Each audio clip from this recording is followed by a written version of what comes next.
Welcome to Kart Chaser coverage of the 2022 Stars Championship Series here in the Motorsports Country Club of Cincinnati as we are ready for final racing action. 206 Stars are now out on the track, and my name is Taylor Burris along with Emery Lida. Let's give you your starting lineup. Starting in 17th position is going to be the 196 of Ian Morrison. In 16th will be Hunter Perry. In the 15th position will be Harrison Wilk, followed by Jake Phillips in 14th. 13th will be Anthony DeSaro in there, followed by 12th position is Spencer Schmidt. 11th position will be Don Gilbelt, followed by, of course, in 10th position, Dino Weisdike. In 9th will be Pribble Perkins, followed by Max Taylor in 8th position. Grant Pendry will be starting in P7 with Cruz Labrie in 6th position. 5th position will be Matthew Darlson, followed by Logan Frank in 4th position. Javier Das will be starting in P3, and on the front row, Ryan Kasner and Jack Sakina, who will take off with the racing action. 16 minutes plus 2 laps, so we're going a little bit further into length distance, Emery, as we get ready for racing action. Yeah, this is about to be a very exciting final here. We've seen Jack Sakina did not have the fastest kart in the pre-final, but he was able to make it work. Everyone else kind of fought behind him. So I'll see how this goes. Ryan Kasser, a really good run to start second. It's going to be an exciting race here as we get set to go for Bricks 206 Stars. We are as they enter into the start zone and get ready for finals action. We're happy to have you with us on Kart Chaser. Make sure to subscribe to follow for more great racing action as they take the green flag. We're racing, and Jack Sakina gets a great jump on the field as we work their way into turn number 2. Everyone gets a good job, keeps it clean and green as it's now Sakina, followed by the 149 of Javier Das in second place. Third looks like it's going to go to the driver of Ryan Kasner, who will make their way over to turn 4. Yeah, now looking through the rest of the field, you've got a big train led by Sakina. You've got Dawson second. You've got Kastner in third. But looking down the rest of the grid, one of the guys to watch is Hunter Perry. Entered this weekend as your championship leader. He's going to have to make a lot of work. A mechanical failure in the pre-final had him start at the back of the field after working his way all the way up to fighting for the lead. Now they'll have to do it all over again, starting from 16th. We'll see what he can do here. As you can see now, Sakina leading the pack of karts. Javier Das has been up front all weekend long. He's challenging for the lead as they come through the carousel.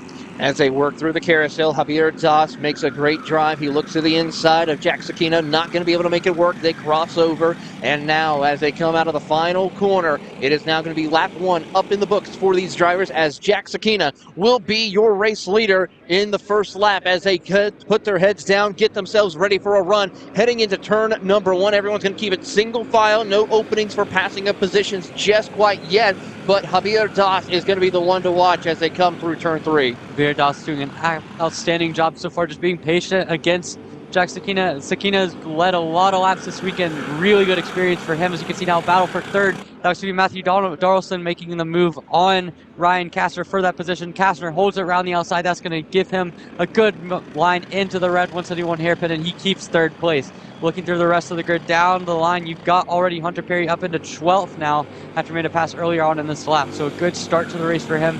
He's still got a lot of work to do, but if you want to get into that top 5 or so that we've seen all weekend kind of forming themselves up, it is going to take a lot of work for Hunter Perry. Right now, Sakina and Javier Das working together as they come through the carousel. Great racing action here as you have 6 karts battling, make it 5 karts battling for the race lead and continue on. Logan Frank is that last kart in that group in the 5th position as they work their way across out of the final corner. You see him right there in that green machine leading on as they make the run over into turn number 1 and continue to send his way through, and keeping an eye on that Ignite kart as he tries to find an opening. We've seen him be very aggressive all weekend long.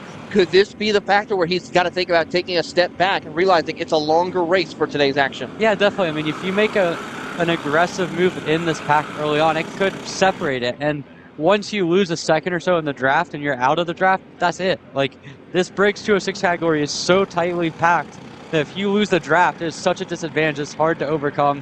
As you can see now, those top 5 still kind of working together, maybe starting to get a little bit of a gap back to Logan Frank in 5th position right now, but certainly it's in everyone's best interest to work, and if they make passes, not make them too aggressive, because otherwise you risk having a breakaway, and when that happens, it just takes away any opportunity for you to win. As now you can see Sakina running a comfortable pace right now, 108.1.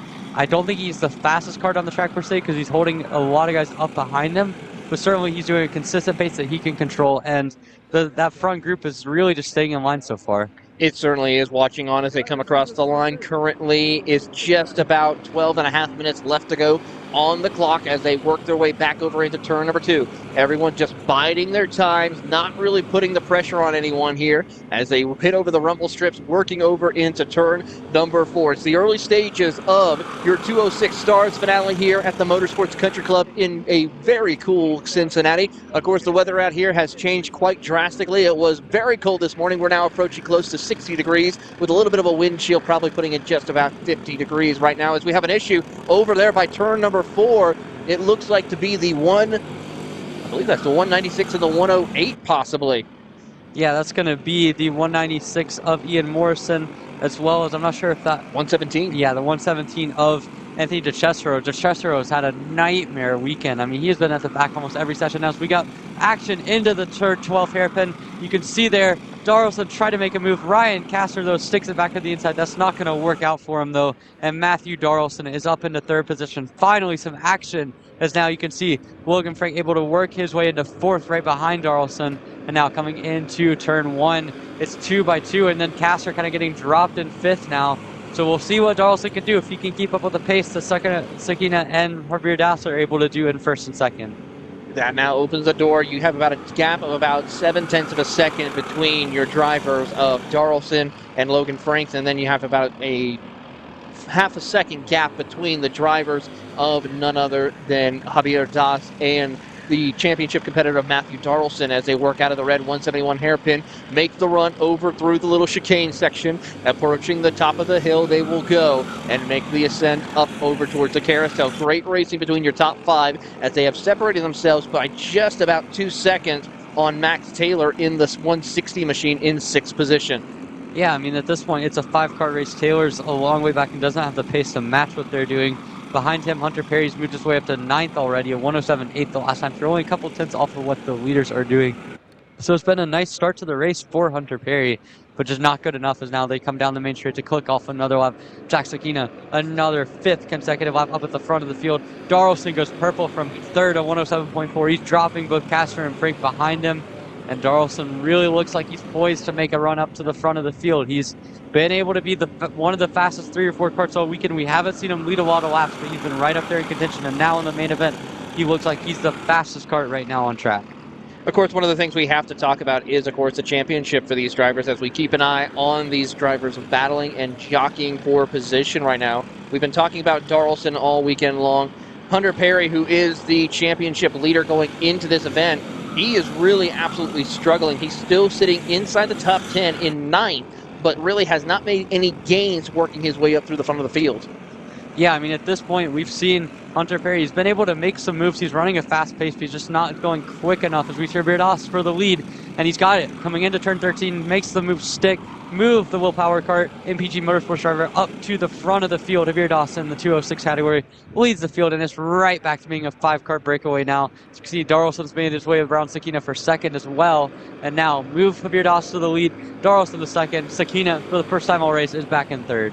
A lot of drivers have been watching the MPG Motorsports Willpower Kart drivers all weekend long. They've had a lot of pace. They're just also, though, having to go up against the TKG machines, who have been also very strong all weekend long. As Javier Das finally gets out in the front of the field after not having the best pre-final race after starting on pole position. But as he leads them into the red 171 hairpin, it is going to be Darlson who's going to be right there behind him. He's in the mix for this championship. And, of course, Javier Das, also one of those competitors, looking to see if he can fight his way in the championship. This could be that opportunity. Yeah, I mean, this is a golden opportunity for both of these guys. Remember, there is one drop on the season that could factor into Hunter Perry using that this weekend. Of course, he's had, for the most part, a nightmare situation outside of one heat race yesterday. So it's going to be interesting to watch how that points battle plays out. I mean, obviously, you've got a few championship contenders up here, but right now it's all down to just figuring out who can win this race. Because Javier Das is not really setting a blazing face up at the front, although he's kind of brought those top 3 along, and they're starting to spread themselves out a little bit from Sakina, or from Frank and Kastner. Is now a 107.5 for Das. Logan Frank in 4th, though, goes purple, and he's starting to catch back up to that top 3. He really is having a good run. Sakina keeps on in that third position. And, of course, the one driver, Logan Frank, who is trying to keep up with those top three, enters into turn number 4. Really strong run for him as he tries to make the run over to the red 171 hairpin. He's about a kart length back from your top 3 as they enter into the braking zone. And he gets a good run off there. He is going to be all over the back bumper of Jack Sakina in the 106. Yeah, right now this is really working into Sakina's favor, and you can see there's 3 carts in this pack at the moment. Frank has been quick enough to close into them. We saw him go purple last lap as that will pass for the lead. Darlson to the inside, coming into the carousel corner, makes it stick on Doss. Sakina's almost going to get done. He is going to get alongside him and past him into the first hairpin. And now you can see Logan Frank, a little bit of an over-ambitious move on Doss there to try to make the move into the first hairpin. Cannot make it stick.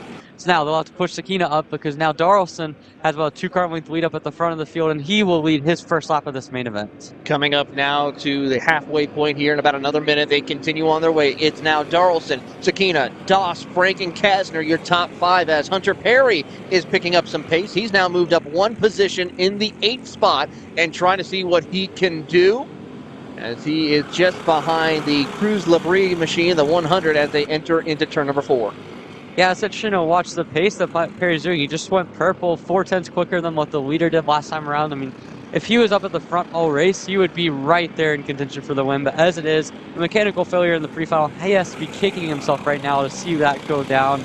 So unfortunate for him, but he's just trying to get as much as he can. At the moment, it looks like he might be able to get all the way up to 6th before the end of this one, pending anything going on among the front 5. But right now, Matthew Darlson continues to lead. Jack Sakina right on his tail. Will we see Sakina try to get back to the lead like he was earlier in the race? I don't know, but right now there's 5 carts in that lead pack. You see Ryan Castor kind of get brought back into the fray after a couple of laps of battling, and now it's a 5-cart race to the lead as we click off lap number 9 of this final. It's Sakina right on the bumper of Darlson with the Beardos right behind him as well. 6 minutes left to go here in today's rack. Final action for your 206 Stars as they head over into turn number 2, and a great drive for Matthew Darlson in that 163 machine. Puts the power down and heads his way over into turn number 4. Javier Doss and Jack Sakina watches on, waiting to see if they can find an opening as they make the run to the red 171 hairpin. Yeah, it's just going to be kind of a waiting match at this point. Sakina seems comfortable running in second, pushing along. Matthew Darlson, Javier Doss is content to run in third as well. And they are putting a little bit of gap between them and Logan Frank and Ryan Castor. Now, some of that, I think, last lap was both of the guys in 4th and 5th making a mistake in the final couple corners that sort of threw them out of rhythm. But the top 3 are working well together, and they're starting to get a little bit of a gap on this lap. As now, as I say that, Sakina decides, who cares about working together? He's moving up to the lead. Doss tries to follow through, and he almost does. He does, but he gets stuck on the outside in the second hairpin, and Darlson's going to get back in now. As I said, they were breaking away. They're right back up together. It's a 5-cart train once again. And it's not just yet. You see Ryan Kasner trying to go the outside way to get around Logan Franks, which he will allow that to happen. And now those two will try to work together to chase down your top 3 heading into turn number 1. 4.5 minutes left to go on the clock, plus an additional 2 laps as they continue to power their way through. Meanwhile, Max Taylor and Hunter Perry are going to battle for the 5th, 6th position. Yeah, Hunter Perry is running really fast right now. The last time around, cut off half a second while making a pass on Cruz Labrie. It looks really good for him, but he's still going to need some help. He's going to need them to continue fighting for that for the first position with a 5-cart breakaway. And as they go into the S's section now, continuing 4-cart strong. Logan Frank starting to get dropped just a little bit by this lead group. Certainly, you're seeing some battling going on. Sakina continues to lead, though. You've got Darlson in second, pushing along again. We'll have to see how content these guys are to work together. I thought they had a good rhythm going, and then Sakina got himself back up into the lead. He made the move into the last couple corners, and now we'll see what we can see now is you can see another battle for 6th position. Hunter Perry's found his way back by Max Taylor. His recovery drive continues, and he is now setting a pace faster than just about anyone on the track. Don't know if he's going to have enough time to catch that lead group without some serious battling going on, but he is running as fast as anyone. He does a 107.7. That's slower, but he had to pass Max Taylor on that lap. He is definitely going to be one to watch here, but it might be too little too late. 3 minutes, 20 seconds left to go on the clock, plus the additional 2 laps. So it's safe to say maybe about 4 to 5 laps left to go in today's racing action for the 206 Stars final, as we will go back up to your race leaders now as they continue to work their way through. Jack Sakina now takes over the race lead by the looks of it, as he will lead the charge. Darlson still going to try to get all over the back bumper of Sakina. Yeah, Darlison continuing to work right on Sakina. Beardos is still content to stay in line as well. But really, this is just down to the race management. Sakina's done a really nice job of being consistent all weekend long. It's been a really good development weekend for him, for the Morsel driver. On the comp car, he's been able to stay consistent, has not had the fastest car at really any point this weekend, but just by being a consistent leader, not making the mistakes, not getting caught up in any of the drama that we've seen from some of the other guys in the group, he has put himself in a perfect situation with probably 4 laps of racing to go to put himself right there in the mix to win this main event. He is going to do so here as he's trying his best as the top 3 have pulled away from Kasner and Frank as they head over into turn number 2. Frank is able to get around Kasner for position, move him up to P4. Tap of the shoulder helmet right there you saw as they work their way into turn number 4. And Darlison just trying to poke and prod his way to find an opening to get around Sakina for the race lead as they head into the red 171 hairpin. 2-minute warning for your drivers plus an additional 2 laps.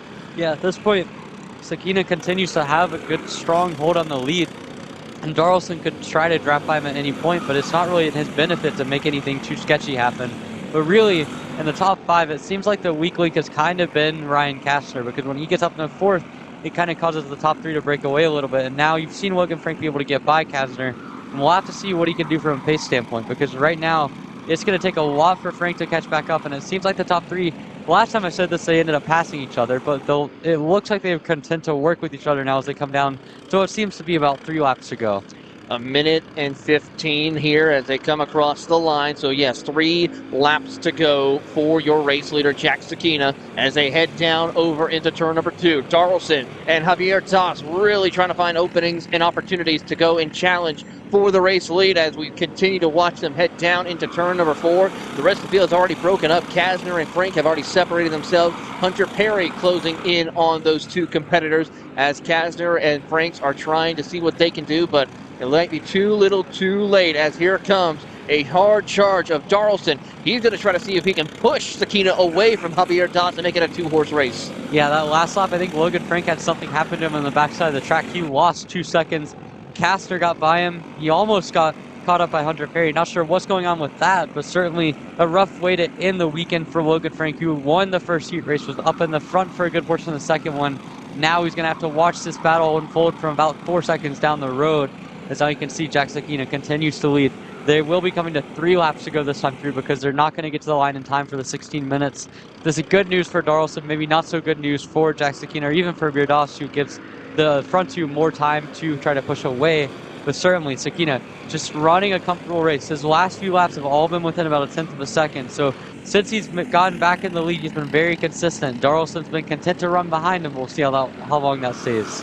And as time expires, we're now going to get the 2 to go signal next time by as they make the run to the red 171 hairpin. Sakina being very calm, cool, and collective, knowing he is just going to have to fight these next 2 laps for these drivers behind him. Darlison, who's done some great drives all season long. Javier Das, we've seen him compete in multiple different racing championships all year long, putting on some stellar performances. He is looking to try to get a victory here at the Country Club in Cincinnati. And as they head down into the carousel, they accordion effect a little bit. There you see Darlison try to put a little bit of a bump right there as they enter into that first hairpin. Coming through the second one, everyone starts to space out. Das gets a big bobble, loses some time on your top 2. Yeah, that was not ideal for Das because he already was having to struggle to keep up with the top 2, but he's now going to have to work extra hard as they hit the 2 to go. Double 6 in the air. Sakina continues to lead. Darlison's content to push right there with him and just work his way through it, try to get away from your Das. Das with a nice turn 2 kind of brings that gap back a little bit. But meanwhile, it has been really good racing from these top 2, just working together, staying patient. And with a lap and a half left, they will now look to make it a 2-horse race with a minimum, possibly having Javier Das bringing it into 3rd, but it looks like he's starting to lose a little bit too much ground. But we'll see. And also, looking back through the rest of the grid, you've got Hunter Perry in 6th position, trying to get by Logan Frank for 5th. This is critical points for the championship. Hunter Perry has had a rough weekend, but if he can get in the top 5, it would be a nice recovery for him. It would be a nice recovery indeed for him to get into the top 5 in these closing minutes as they make the run through the carousel. Darlson looking to see if he can find the opening over on Sakina as they continue on with this battle for position here today. And as they work their way through the second hairpin, they're about to get the white flag one more time around for Jack Sakina and Matthew Darlson as they come out of the final corner and make the run side by side for the position. And it's going to be Darlson who gets over. Sakina fights back on the inside as they hit over the curbs and continue to drag race over to turn number 2. Javier Das looks for an opportunity. A very aggressive defensive move there from Sakina to put all the way white line it coming down into turn 1. Darlson almost made the outside work but could not quite do it, and now as they come into 4th, they're blocking. Darlson and Sakina both take the low line. That's going to allow for Das to get a good exit, but he's not close enough. And now as they come into the red 171 hairpin, again defensive for Sakina. This could open up a crossover opportunity for Darlson, not quite going to do it. Now all three of them under a blanket. This has brought Das back in. It is a 3-horse race. As we come into the backside of the track, Sakina's been flawless defensively so far. He's got about half a lap left to make it happen and see if he can take his first stars victory. Here they come through the carousel for the final time. Javier Das and a big bobble right there. Oh, contact is made. Darlson goes off. Sakina is going to move up to P2. We see a bumper is gone for Jack Sakina as they work through the tribal. Contact to the bumper. Javier Das is going to try to push his car. Drag race as they come out of the final corner. Who's going to come out on top? It's going to be possibly as they work their way across the line, heads down, and it's going to be Javier Das in the MPG Wheel Power Card to take home the checkered flag. What a job by Javier Das. They're kind of waiting for the other two to make a mistake, and it happened. It looked like Darlson tried to fit it on the inside of the chicane, just could not make that happen. Sakina there, unfortunate luck for him. He lost the bumper on the back of his cart, just not able to get away from Darlson, who came over top of him without suffering some kind of damage. Rough for him to end the race that way. That was really, really fun to watch all the way up until that last quarter of a lap.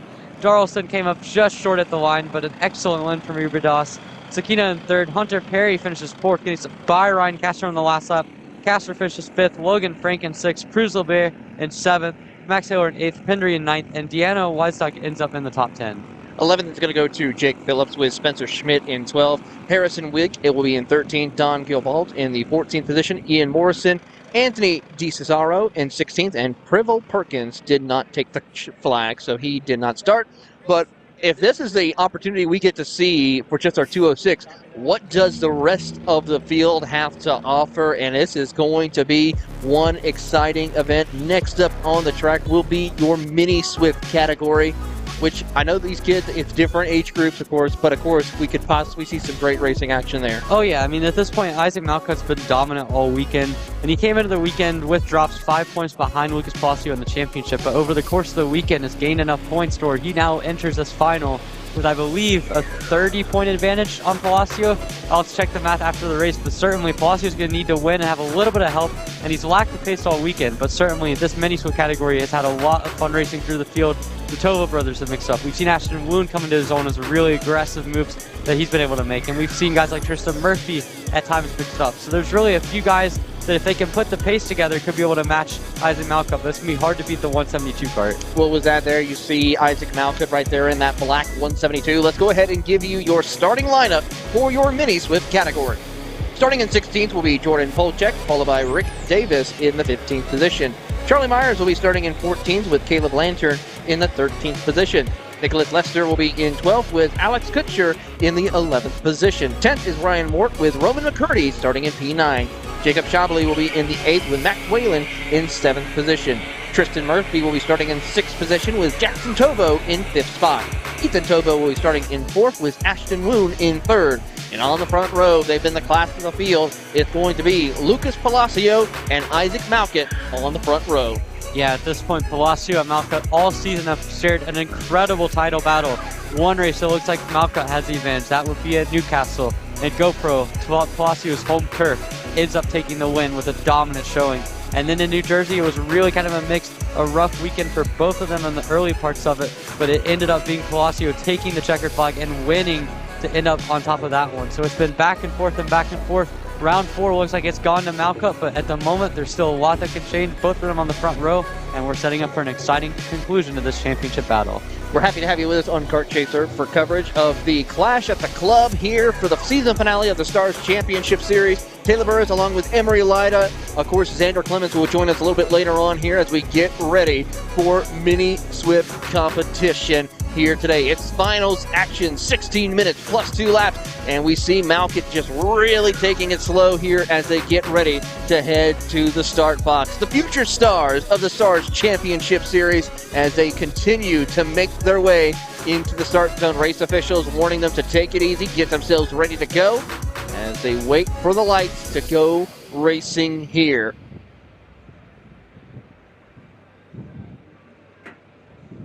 Into the start box they go. Malkit, Palacio, wait for the lights. Lights are out, and away we go. Malkit gets a great jump on the field. In fact, your bottom 3 drivers on the inside lane of Malkit, Woon, and Tomovo take over the 3rd spot as Palacio drops back to P4. This is not a good start for Lucas Palacio. The first time all weekend he hasn't gotten a good one, and now he's going to have to go from 4th on the grid as we see now Ashton Woon in 2nd. This is the first time he's really had a shot at the lead since he qualified on pole earlier in the weekend. He's going to try to do what he can. Palacio to the inside in turn 7 on Jackson Tovo, makes it stick.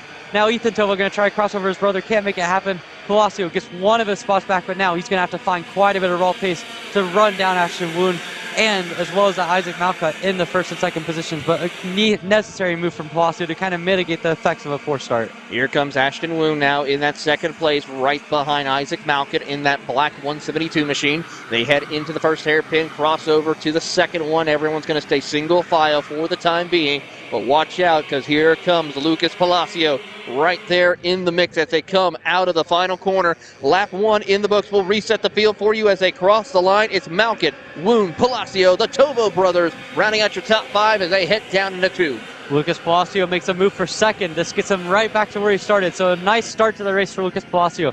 Even though he lost 2 spots on the initial start, he's found some pace on for the first lap and a half, but that hasn't been the issue all weekend. Trying to find a way to be consistent enough to match Isaac Malkut over the whole race has been the issue, and now as he comes into 7, he's going to go for it. Lucas Palacio to the race lead for the first time all weekend. Move the number 125 Trinity Karting Group Kart Republic up to the race lead ahead of Isaac Malka, and now Ashton Woon is right on both of them. Malka to the inside and turns in a nice move. Oh, Palacio is off the track. Lucas Palacio is off the track. He's going to fall all the way down to the edge of the top 5 into 6th position now, and Ashton Woon is up to the lead and earned a 2nd. And now Isaac Malka, a really aggressive move there. Kind of got a little bit chippy there with Palacio and got the position and moved Palacio all the way down to 6th. And so what looked like the best lap for Lucas Palacio all weekend has turned into the worst, as he now has a lot to overcome over the next few laps. First time I think we've seen Malkit be passed all weekend long regarding that here as they come across the line. And now Ashton Woon is going to get all over the back bumper of Malkit as they work their way through. The Tovo brothers watch on in 3rd and 4th while Tristan Murphy sets the fastest lap of the race. Yeah, this is going to be interesting to watch as we now see. Looks like that's going to be one of the Tovo brothers passing another one. I think that might be Ethan passing Jackson for 3rd position. But yeah, I mean, this is interesting to watch because Malkut has not been matched throughout the heat races with anyone. Palacio made the move, and then Malkut got it back, and we're going to have to see what they say about that. I mean, obviously it looks like more of a racing incident, but you never know what the officials decide on. So Malkut there, an aggressive move right after being passed for the first time all weekend. He and Ashton Woon now have a little bit of a gap to work with as we see Tristan Murphy going for 4th position on Jackson Tovo. Palacio is going to be able to find a way back by, move him up to 5th, and he's now not too far away from the lead group, but certainly going to need some help here to come down to complete another lap with Malka in the lead, as well as Ashton Woon in 2nd. Malkit comes across the line with Woon right there, tucked up behind him. No penalty by the looks of it from race officials, so we're going to keep it clean and green right now, and no troubles, and working their way through turn number 2. A little bit of a slide right there for Palacio as he tries to gather it back up and continue on his way in the 4th, or the 5th position, or 6th position actually, as he got around Max Whalen early on in 7th. So he was far back as P7 after his off-road incident. Yeah, I think he's up to 5th now ahead of Jackson Tovo. But now he's got to work on Tristan Murphy for 4th. And Murphy just went purple a couple laps ago. Certainly has a lot of raw pace in that kart as well in the Magic Kart entry. But it looks like Ashton Woon's content to work with Isaac Malka in the race lead. And they're pulling about 3/10 a lap to Ethan Tovo in 3rd. And everyone on back is how you see Palacio trying to find a move there. He looked like he maybe pushed Murphy a little bit. That was a little bit on the edge. And Palacio gets his way to 4th. Now Murphy's going to have to settle in behind him, and now Palacio with some clear track to try to run down Ethan Tovo, who has already gotten dropped a little bit by Ashton Woon. We'll see what happens as they come across the line, what times are going to be. Malka comes across, resets fast time. Tovo 50, 102.9. They're all within half a tenth. Palacio as well. So the top four running the equal pace, but at the moment, Malka and Woon have enough of a gap to where that's not really an issue. Yeah, there's going to be a little bit of a drive right now as we see Woon and Malka try to work together in order to pull away from Ethan Tovo and Lucas Palacio, as well as also Tristan Murphy in the Magic Kart machine as they head down into the red 171 hairpin. A great passing opportunity. We've seen some of them happen here throughout the weekend so far, but not a whole lot at this point in the early stages as we're approaching now 11 minutes left to go on the clock. They head down up to the top of the hill and make their way over to the carousel. Yeah, it's going to be interesting to see. There's still a lot of time in this race for everything to develop as we see a little bit of a slide and spin going on back through the field. But currently, looking at the top of the field, you've got Malka, who has a good amount of pace in that kart. He's led all weekend. He's got Ashton Woon right there. Now Ethan Tovo really seems to have found a little bit of extra pace behind that Nitro Kart entry, and now as you see coming in to complete another lap, goes purple 102.6, cuts the gap by 2/10. He's getting closer and closer. Ethan Tovo, for the first time all weekend, looks like he has the pace that can hit for a win. As now you see behind him, Palacio equalizing the two in front of him, but at the moment it's just equalized between them. But Ethan Tovo is the fastest kart on the track as he pulls in another 2/10 that last lap. Well, in order for him to go and try to have this race lead, he's got to close that gap even more. So Ethan Tovo, we saw him in the Route 66 Sprint Series up in Joliet, Illinois, put on a great performance all weekend along that time. Let's see if he can continue his run here in the Midwest as he continues to try to close the gap on Malkin and Woon as they climb up to the top of the hill, heading to the carousel. Yeah, Woon has continued to be just disciplined and pushing him. And you can see in the picture, Ethan Tovo running really on the edge there, trying to find every last bit of pace. He's done well through the first 5 laps to have the pace to be able to match them. The only real difference has been he had to make a couple of passes that slowed him down, but really, this is where Isaac Malkin in the heat race really started to separate himself as they come down to complete another lap. Lap 6, all 3 of them don't improve. Palacio does, though, picks off a 10th from the top 3. Some Lucas Palacio, the most pace he's had all weekend, although he just overdrove turn 2 quite a bit there. That's going to cost him some time. But Palacio trying to get himself back up into the championship battle. Again, got dealt a rough hand with that lap 1 incident, but now the top 3 all coming together. That's going to give him a chance once they start racing, provided Ashton Woon and Ethan Tovo make a move. Malka trying to be very defensive, making sure he can keep Woon behind him as they make the run out of the red 171 hairpin. Climbing up towards the hill. They make the run up to the top of the hill. They go, and a little bit of nice, clean racing so far for your top 3. Tovo right there behind, as you see on your screen, heading over into the carousel. He gets a big send in there, picks up a lot of time on the back bumper of Woon as they make their way through the first hairpin, over to the second one, and then puts the power down to come out of the final corner. Yeah, Ethan Tovo, they're right on the bumper now. He is close enough to possibly make a move. Maybe not on the straightaways, that will give an advantage to Woon, but certainly in the next lap or so. As now coming in for another lap, Tovo goes purple. Palacio made a mistake that time, and they continue to run line astern in the top 3. Palacio lost about 0.3 of a second to the top 2 and 6 tenths of a second to Ethan Tovo. And now coming into turn 3, it looks like the top 2 have separated themselves a little bit more from Ethan Tovo. So now the question is, can Tovo put it together consistently and find a way by? Because he clearly had the pace to run them down from a second back, but now he's going to have to find the racecraft to be able to make a move. As he now goes wide coming out of turn 7, nearly drops the wheel, loses another couple of kart links, and it's all come undone in the last half a lap. He's going to have to make up 4 to 5 kart links now after cutting all the way up to the back bumper of Ashton Woon coming into turn 2.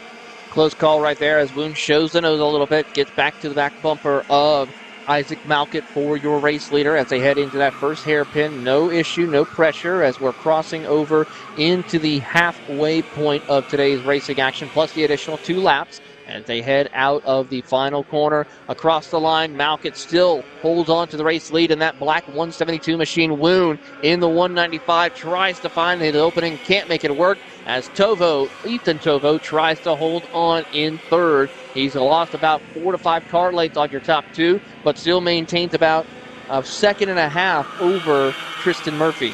Yeah, Isaac Malkit and Ashton Woon both going purple essentially on that last lap. Tovo briefly got dropped, a little bit of a mistake on that last lap. Meanwhile, Lucas Palacio has fallen off a cliff these last couple laps. So 103.5, that's a second per lap slower than what Isaac Malka and Ashton Woon are doing. And so his championship hopes are kind of slipping away every single lap now. he's going to need a lot of extra pace and a little bit of extra luck now, because Isaac Malka and Ashton Woon have been very disciplined working with each other through 8 laps. They've not made a single move after that first lap incident between Malka and Palacio, and now as they come through to complete another lap, you can see Tovo has equalized the gap this lap, so a much better time for Ethan Tovo this time through. But again, a little bit of a mistake last time through. He's going to need a little bit of help now as Woon continues to stay right in line with Isaac Malka. This is really good stuff between the two drivers. Tovo that time picked off another 2/10, but he's still going to have a little bit more work to do.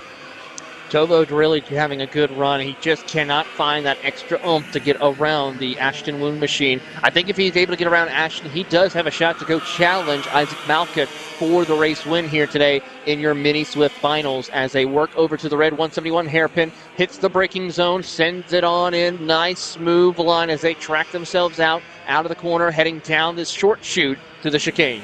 Yeah, this is going to be interesting to watch. Tovo looks like he hasn't had quite as good of a lap this time through. But Malka and Woon are essentially locked together. When he passes one, he'll have a much easier time passing the other. Problem is, to get past one, you've got to find yourself breaking up their draft and then kind of get them in an unexpected area, because it's going to be very hard to pass Ashton and Woon into turn 1 when they're both drafting. As they come down out of the final hairpin, you can see Malka up on the wheel. He gets a little bit of a gap coming out of that corner, so that cart is handling really good. They've dropped Tovo by a couple tenths on this lap. We'll see what the times are. About a 1/10 and a half that time, a 102.8 for Tovo, 102.6 for Malka and Woon. Palacio continues to just struggle to keep up with the pace that they're running. He's out of the equation at this point. It's a 3-car race for the win as they look to have a good battle down the stretch. But Ashton Woon at the moment just still staying right in line behind Isaac Malka, just not going to make a move yet. He wants to wait and try to see if he can discard Ethan Tovo from this conversation. Immensely great drive right now for Ashton Woon. We've seen him be in and around the top 5 most of the weekend, have a couple of aggressive runs, but still now showcasing the talent here in the finals where it counts, and he's going to try to continue to be patient here with Isaac Malka as we're coming up now under 5 minutes left to go in the race as they snake their way through the first hairpin. If Malka keeps it smooth and steady, he's looking to sweep the weekend. Yeah, Malka has been the dominant force all weekend, but Ashton Woon actually sat on pole position and had the best part of the early part of the weekend. It looked like he was going to be in position to run up there with Malka, but again, a little bit of inexperience in the heat races. He was a little bit too overambitious fighting for third, and that allowed Palacio to get away for second early on in that race.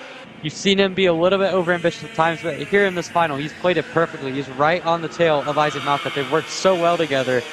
First off, Woon's pace has been very good, but second off, he's just not made a single mistake. He's kept himself right in contention, and now, with those two working together, Ethan Tovo keeps kind of yo-yoing back and forth in that battle, but he just seems to make a couple of mistakes here and there that are keeping him out of contention, and as long as Woon and Malka work together, it's going to be very difficult for him to try to make a move by, even if he has the raw pace to be able to be right there up there with him. He certainly is, and he's going to have to find it quickly here as they're coming underneath 4 minutes left to go in the race. Little tap of the helmet right there by Ethan Tovo as they, or actually that's Jackson Tovo with Tristan Murphy. Those two want to try to work together as we pick up the battle for 7th position between Waylon Shabley and McCurdy. Roman McCurdy, I have to give a big round of applause for, of how many cars he's passed all weekend long and during the heat races, starting dead last just about in both of them and finding his way inside the top 10. Yeah, I mean, Roman McCurdy, again, a little bit of an experienced driver, but he's certainly had a lot of roll pace over the course of the season. This is no different. A good weekend for him to build off of. Issues in qualifying put him back, but he's done some nice passing this race and found himself ultimately about where he deserved to be on raw pace. But now, looking at the top 3, you've still got those top 3, but now Ethan Tovo is right up there on the bumper of Ashton Woon and Isaac Malka. So the last lap and a half or so, we've seen Tovo put it together a little bit. Last time through was a little bit of a bad lap for both of your front 2. But for Tovo, it was another good lap, and now again, he looks to be closer this time through, coming into the back sections, now focusing on his brother, fighting for the 5th position with Tristan Murphy. That's a battle that's been going on all race long. Just a little bit disappointing for both of them not have the pace to run up front, but certainly they're going to fight it out all the way to the end. In the meantime, Ethan Tovo lost the cart going down to the last corner. If he could just get a good run there, he might have a chance going forward, but he's going to have to find a way to do that because right now, Woon continues to just push Malka. He's not making any moves whatsoever. Just has stayed right on the bumper for that 172 cart for the last 12 laps now. And it's worked well. It's now a 3-cart race, and he has a chance. He's just going to have to pick his spot very nicely. He's got to be smooth and consistent as they continue on their way through.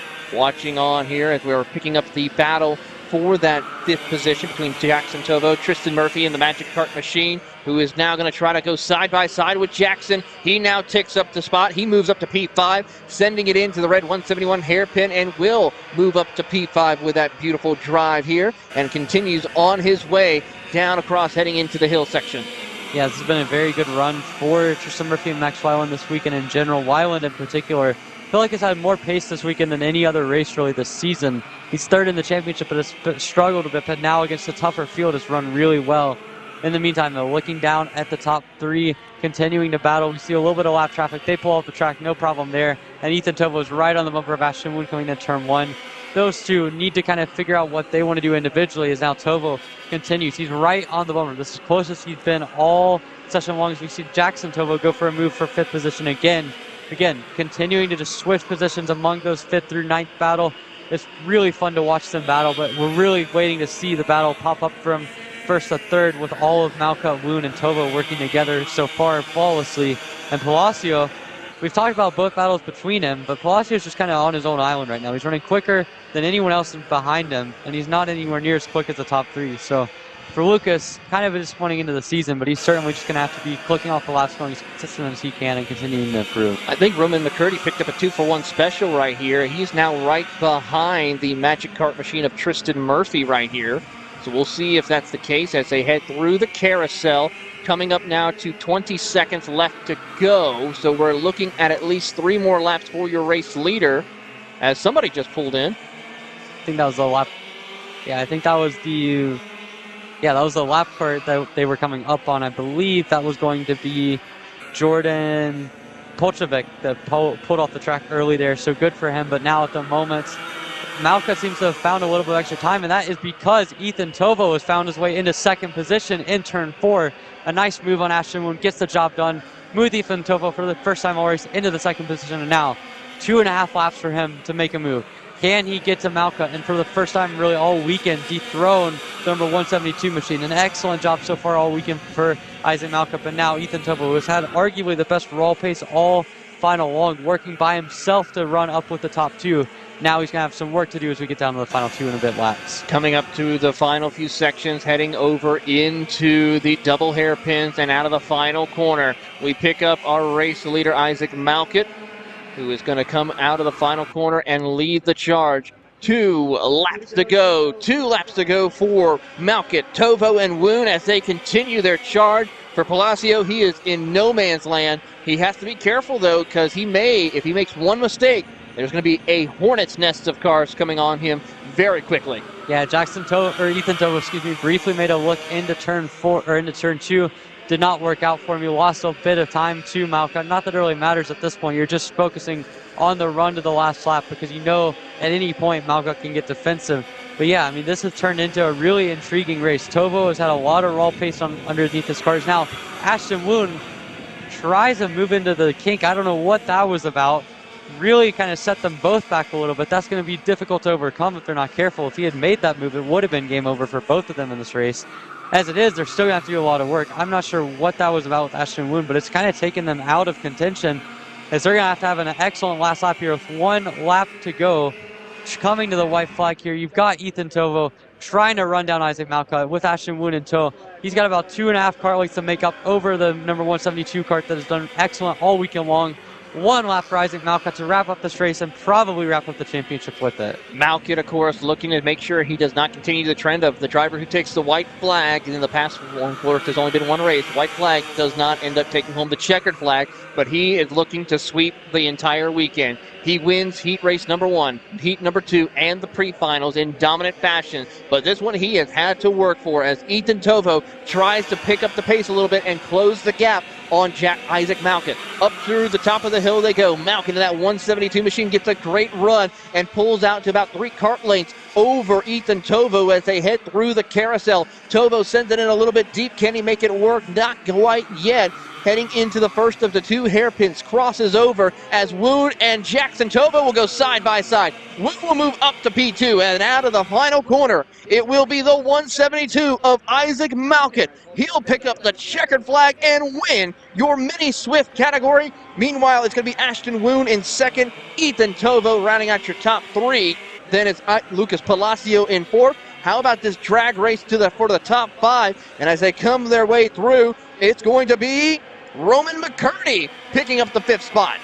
Yeah, excellent battle at the end there in that fifth position, but really strange last couple laps for the top three. Isaac Malkett did nothing wrong, obviously. An excellent win for him. Again, likely locking up the championship, pending final points tallies, but certainly an outstanding drive for Malkett. But for Woon and Tovo, you have to wonder if Ashton Woon had not tried to make a couple of moves there, if he would have made third, or if he would have had a chance to win. But as it is, settles for second. A nice move to get himself into that second position, keep Ethan Tovo from getting to the win.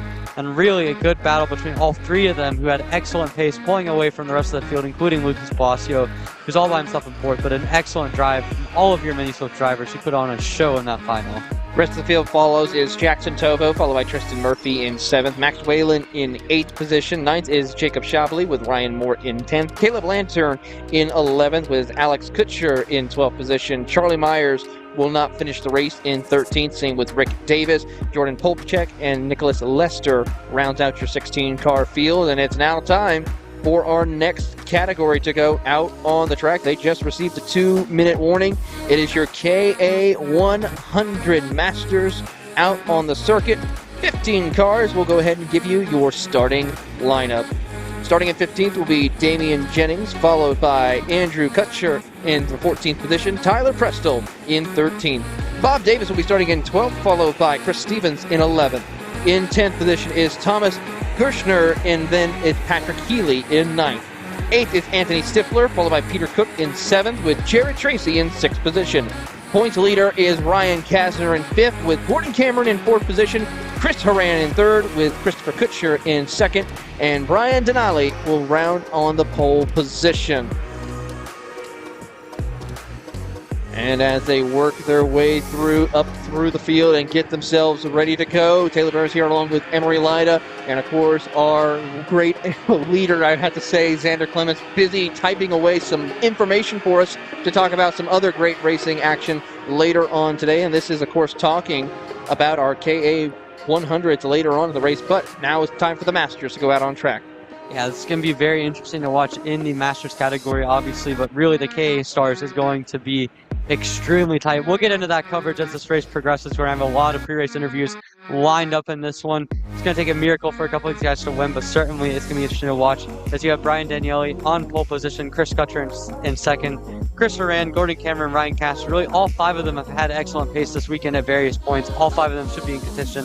It's an intriguing race for sure, and we'll have to see what Kutcher can do from the outside of the front row. Obviously, had issues in qualifying, that set him back, but other than that, he's been blistering all weekend. Very blistering paces all weekend for Brian Denali, who is going to lead them to the green flag into the start box. They're going to make their way over, waiting for the lights to go out, which they do now, and away we go. Brian Denali and Chris Kutcher jockey as one cart goes off the track. That's the 217 machine as they jockey for position, heading into turn number 2, side by side. Denali under immense pressure. Will he maintain the lead? I don't think so. Chris Kutcher will take over the race lead heading into 3. But with that said, Kutcher almost came under attack from Daniel into turn 4. Could not make a stick though, and it looks like they're going to file out with Chris Kutcher from the outside the front row, making it into the race lead. Elsewhere behind them, though, you've got Chris Horan in 3rd, maintaining his spot, and Ryan Castor moving up to 4th, trying to locate where Gordon Cameron is. It looks like he's found himself into the 5th position now, but certainly not an ideal start for him. But for Chris Kutcher, an aggressive move on the first lap, got himself up to the lead, and maintained it through turn 4, and now he can try to set sail and pull away in this group. The one cart who went off over in turn number 1 was the 217 of Tyler Prestel, who had an issue, but he has continued on his way as they work their way out of the final few corners. We'll reset the field for you as they continue to do battle. It's going to be the driver of the 279 machine of Chris Kutcher, followed by Brian Denali, Chris Horan, Ryan Kasner, Peter Cook, your top 5. Yeah, it's going to be a very interesting race here. So you got Chris Kutcher continuing to pull away. What was we just meant here coming out of turn 1? You got 2 carts around, one on the track. That's a 210 cart. that will be Bob Davis, and it looks to be as well one of the magic card entries, the 206. Thomas Gertzner as well out on turn 1. They're going to have to restart that cart, and they'll be way back in the field. But now a really tough start here for Dane Cameron in 6 positions. We now see some battling coming up through the field. The top 3, though, are Chris Kutcher, Brian Daly, and Chris Horan all working together 1, 2, and 3 at the moment. Horan looks to be right on the bumper of Daniele, trying to make a move stick. We saw these two work together some yesterday, but certainly they're going to have to figure stuff out in order to catch up to Chris Kutcher, who's had an outstanding start to this race. We watch on here as we pick up through the rest of the field. We're going to pick up just about where Gordon Cameron and Jared Tracy are, throwing Ryan Kasner as they go side by side. This is a battle for that 7th position between Cameron, Tracy, and I believe that's Andrew Kutcher, as well as they come across the line here. Great racing action as they work their way through. Andrew Kutcher moves up ahead of Jared Tracy as they work their way over into turn 2. And in the meantime, the battle up from second on back. You saw there briefly Chris Horan tried to make a move into turn 2. It did not work out. Lost him about 3 or 4 kart lengths. Also lost a little bit of time for Brian Daniele. That's all Ryan Kasner right back up on them. And now those 3 have got to work together because Kutcher is not that fast compared to them. Only 2/10 quicker than last time. For Kasner went purple. They're going to have to figure out quite a bit of pace here because Kutcher's not made any mistakes. We now look to the car off in the grass out of turn 7. I think that's Ryan Kasner's out of the race. You see it on the screen now. Ryan Kasner, who just went purple, is now out of the race from 4th position. And of course, that is your championship leader, so that is big championship implications for the 215 of Ryan Kasner. He's probably going to have to utilize this weekend as a drop week for him as we go back up to the front of the field, watching on as Chris Kutcher and Brian Denali. They now throw in Chris Horan in the mix as they work their way through the Cosmic Cart, trying to put pressure on the 292. Definitely, for sure. And you see now Chris Horan really running consistent behind Brian Daniele. That last time through they were a 10th quicker, but it really hurts for Ryan Kasner. I think he should be fine in terms of drops because he's had 3 really good opening rounds of the season, but still it's not ideal. But one guy to watch is Andy Kutcher's, Chris Kutcher's brother, who's now moved his way up to 5th from 14th on the grid. He is running times 8/10 clear of what his brother's doing. 6/10 clear of that next group. He's all the way back in 5th. He's 2.9 seconds back, but he is going to be absolutely flying right now because he ran purple the last time. Not even close to anyone else. He is absolutely on it. He's already picked up 9 spots. He'll have to pick up 4 more to have a chance of the win today. Heading up to our race leaders now. We're going to pick up them as we watch Kutcher and, of course, Denali and Horan leading the charge out of the final corner, making their run down into turn number 1. Everyone's separated by about 2 kart lengths apiece for each driver as they slide into turn number 1. That 279 of Chris Kutcher is on a tear as he climbs his way over to turn number 3. Meanwhile, we have some side-by-side action about for the 5th position. That is between Jared Tracy and Gordon Cameron. Cameron picking up the 5th spot. Yeah, certainly already a good start to the race here for Andy Kutcher as he's all the way up to 4th now. But for Dane Cameron, for Gordon Cameron, it's honestly the opposite of that. He's fallen back a couple spots. Even with the mechanical failure, still has lost a couple spots. He just does not have the pace that we saw yesterday in the second heat where he won and now have some work to do. But now, in the meantime, Chris Kutcher has been reeled in a little bit by Brian Daniele and Chris Horan, and they're going to try to make a move on him, but they're still about a kart length or 2 too far back. Watching the action here between your race leaders. They will jockey for position. 11 minutes left to go on the clock as they make the run out of the final corner. Andrew Kutcher really putting on a great effort here. We've seen him as we have trouble over here at the hairpin. I think that's 2 karts involved. That looks to be Gordon Cameron, and I think that might be Chris Stevens as well. Yeah. And they're going to... Oh, never mind, not them. We'll get a number on that. Sorry about that. But certainly 2 karts in the hairpin getting together, that's going to really wreck their race. And now you see up at the front of the field continuing to battle up from 1st to 3rd. We'll get a number on that. It looks to be... That was the 275 of Damian Jennings as well as... Yeah. Not sure who the other car was, but certainly Damian Jennings has had a rough way to end as he spun around in the hairpin. So that's a tough, difficult way to continue off a rough weekend for him. But in the meantime, up at the front of the field, it's still going to be Brian Daniele and Chris Horan working together, trying to find pace. So it looks like Horan's found a way into 2nd position now, past Daniele in the middle part of that lap.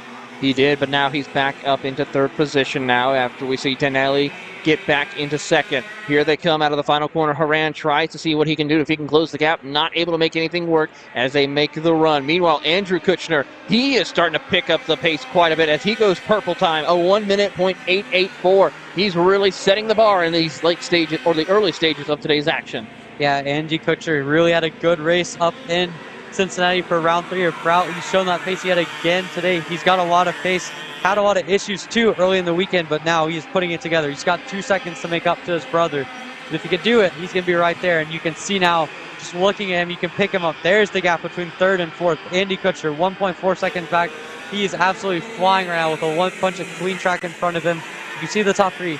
Chris Kutcher has not been able to pull away like we might have expected him to so far in this race, as well as Brian Daniele and Chris Horan have kept him at bay.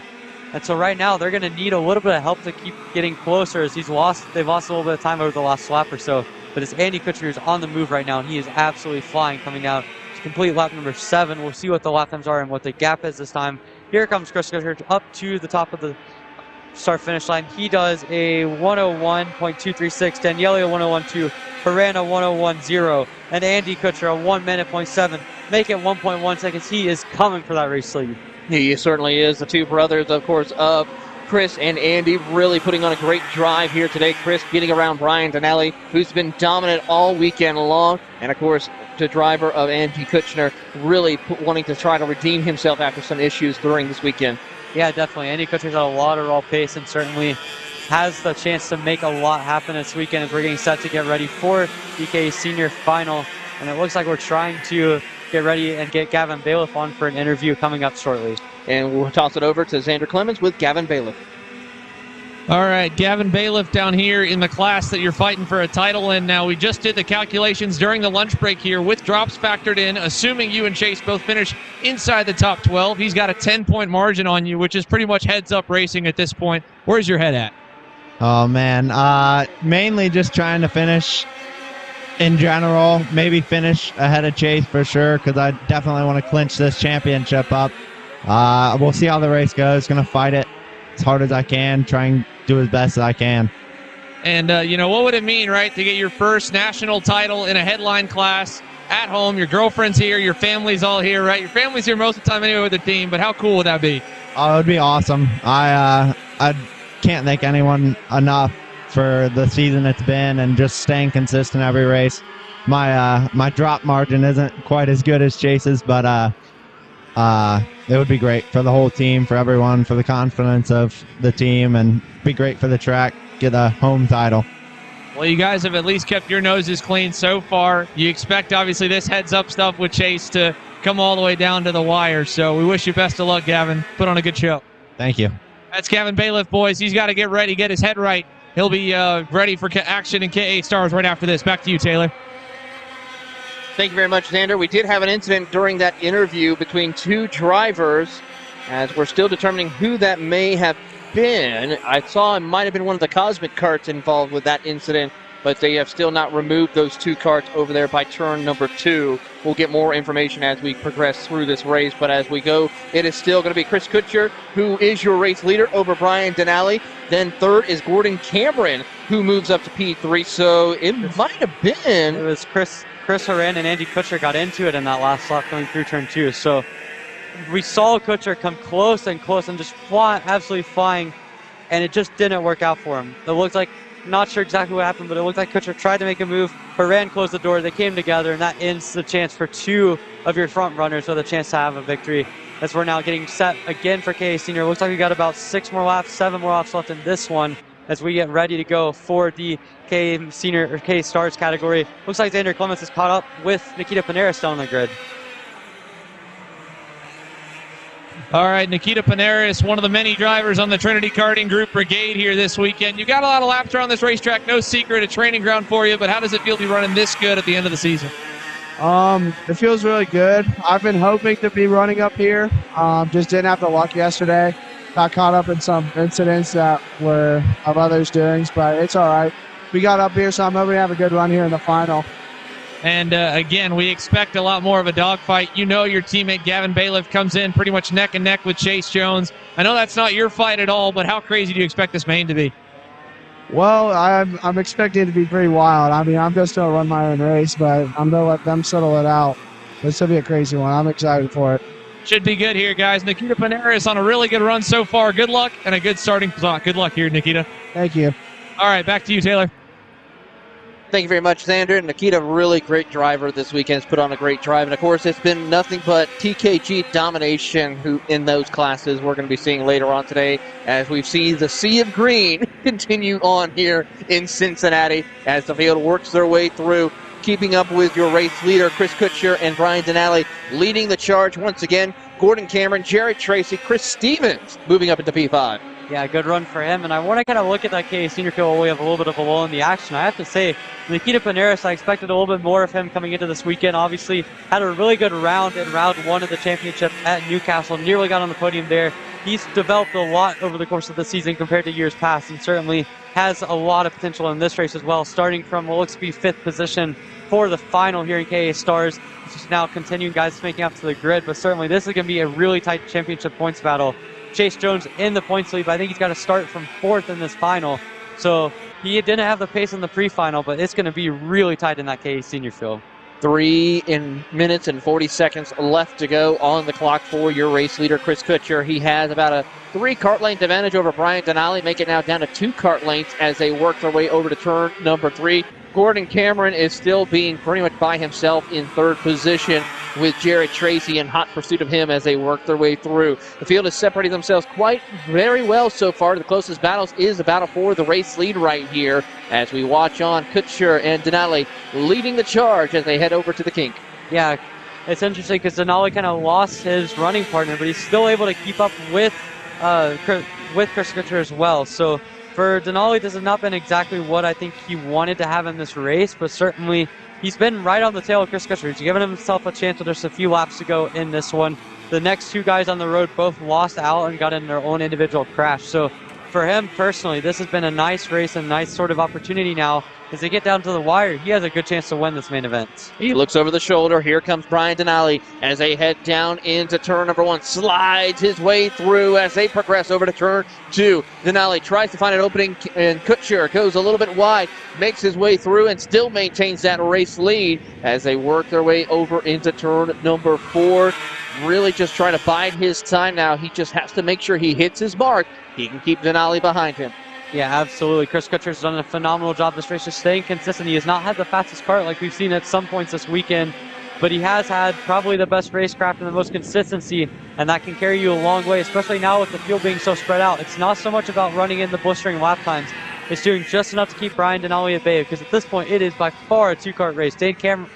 Gordon Cameron's done a nice job to keep himself in 3rd position after a little bit of a rough start to the race, but he has certainly got a long ways to go if he has any shot at being in contention for the race victory. So he's going to have a lot of work to do, but at the moment, Chris Kutcher's got it all under control as Brian Denali's in 2nd place. We're going to turn it down to Xander Clemens, who has now caught up with Chase Jones from MPG. Xander?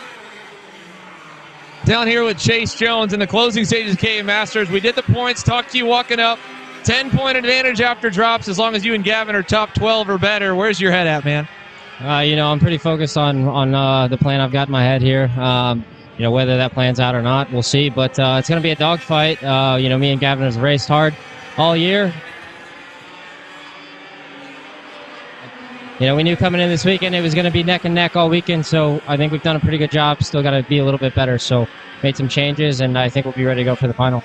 Yeah, that's exactly it. You said your kart felt good in warm-up, and then that pre-final looked like it was still missing a little bit, looked a little bit free. How was it, and what do you do? Yeah, we were actually really good when the tires came in, and then kind of threw the anchor out towards the end of the run there, and we did some things that we usually don't do, and I wanted to try something, see if we could find that extra little bit, so we know it does. Our bread and butter here, and I think we've got the piece to make it all happen. All right, guys, that's Chase Jones here. Rolls in 10 points up in the championship, trying to lock it up here in Cincinnati. Good luck, Chase. Thank you, guys. Back to you. Thank you very much, Xander. Now coming up to just under 30 seconds left to go, so we should be seeing 3 laps to go for Andrew Kutcher along with Brian Denali. Denali really trying to put the pressure on Kutcher as they head into the red 171 hairpin, and as they progress their way through, Denali gets a great jump on the competitor, but not close enough to make anything happen. Yeah, Kutcher again has done a nice job holding this race on. Brian Donnelly is right there with him, though. Has pulled up a little bit closer to the last lap or two. And Chris Kutcher just set his fast top of the race. Donnelly has done a really consistent job those last few laps to bring the gap from about 6 tenths down to 1/10. And as they come down to 2 laps to go this time by, we'll get the sticks. We'll see what Chris Kutcher does. He might go a little bit defensive, but now with just a 2-kart race, you can afford to kind of play out the long game if you're Donnelly. You don't have to go for the move right away to give yourself a best track position. You can wait, be patient, and see what the last couple laps bring you. 2 laps to go for your race leader, Chris Kutcher, as we follow them through the field. He's going to have to hold off Brian Donnelly for these last 2 laps as they have progressed through turn number 3. Donnelly tries to put the power down, but is now separated by about 2 car lengths as they work their way into turn number 4. Great passing opportunity, but not able to make anything close enough to work. Yeah, it looks like Donnelly's been really good in the back half of the track to be able to be right on the bumper of Kutcher coming down towards the start-finish line. So that might factor into his decision-making down the stretch of this race. But really, for Donnelly, it's just about being patient again, because he had 5 seconds back to Gordon Cameron in 3rd position. So a lot going with him. But right now, Chris Kutcher has played this race perfectly. He's got a lap and a half left. We'll see if anything changes. Working over through the carousel, drivers trying to adjust themselves to get set up for this final run to the finish. Keeping an eye here as they head over into the double hairpins as they work their way through. It's going to be 1 lap to go for your race leader of Chris Kutcher. Let's follow him around the track to see if he can hold them off as they head down into turn number 1. Kutcher has about a 2-kart length advantage over Brian Donnelly. Donnelly is running out of room as they run out of turn 2. Making the short run, it's going to be Kutcher still making sure he keeps himself distant from Brian Donnelly and plays spoiler in this class of field. The KA Masters, as they work their way heading into the red 171 hairpin for the final time. Into the braking zone they'll go. Donnelly trying to find an opening, can't make it work as they work their way up to the top of the hill. They will continue their climb and still hitting the curb through the chicane. Up to the top of the hill they go. Kutcher has a great drive off corner exit. Is going to make sure he can keep Donnelly right behind him as they head through the carousel for the final time. Great run here for Chris Kutcher. What an awesome comeback drive for him here this weekend. He's had to come through the field a number of times, and as he exits the final turn onto the front straightaway, what a battle to get to where he's at. And ultimately, Chris Kutcher is going to win the final round of the season in KA Masters. Brian Daniele with a 2nd place result. Gordon Cameron 3rd, Jared Tracy 4th, Chris Stevens 5th. His championship rival, of course, Ryan Kastner out. Tyler Prestel down as well. And I think with that run, Brian Daniele finishing 2nd unofficially might have just put himself to the top of the championship leaderboard, missing on round number 1, but being so consistent at rounds 2 and 3 in North Carolina and New Jersey. And there you see Ryan Kastner, a round of applause there to the drivers going on by him. And, well, I don't know how much of that was happy versus just a little frustration. I'm sure Ryan Kastner may not be too thrilled. Brian Daniele, an awesome run, and Chris Kutcher, both the Kutcher brothers were so fast all weekend. Andrew Kutcher, of course, fastest lap of the session, and Ryan Kastner's season that was so strong all year long, unfortunately, will end on the sidelines here, just about 12 laps short. Tough break for him as well, but we'll have to wait for the final results. But you probably are right. Brian Donnelly might have been able to sneak a championship away here for your KA Masters. Of course, we'll wait for the final results as he goes down over to pit road, as that will conclude the coverage of the KA Masters as we get ready for our next class. So going back to your top 10, Chris Kutcher is your winner over Daniele, then Gordon Cameron 3rd, Jared Tracy 4th, Chris Stevens 6 spots gained to 5th. Damian Jennings on the tail end of the field, 9 spots gained to get to 6th. Peter Cook 7th. Patrick Healy ends 8th. Anthony Stifler 9th. And Bob Davis rounds out your top 10. Now, a lot of storylines. We've covered the championship coming into the pre-final here for KA Stars. That's not the only storylines to keep in mind.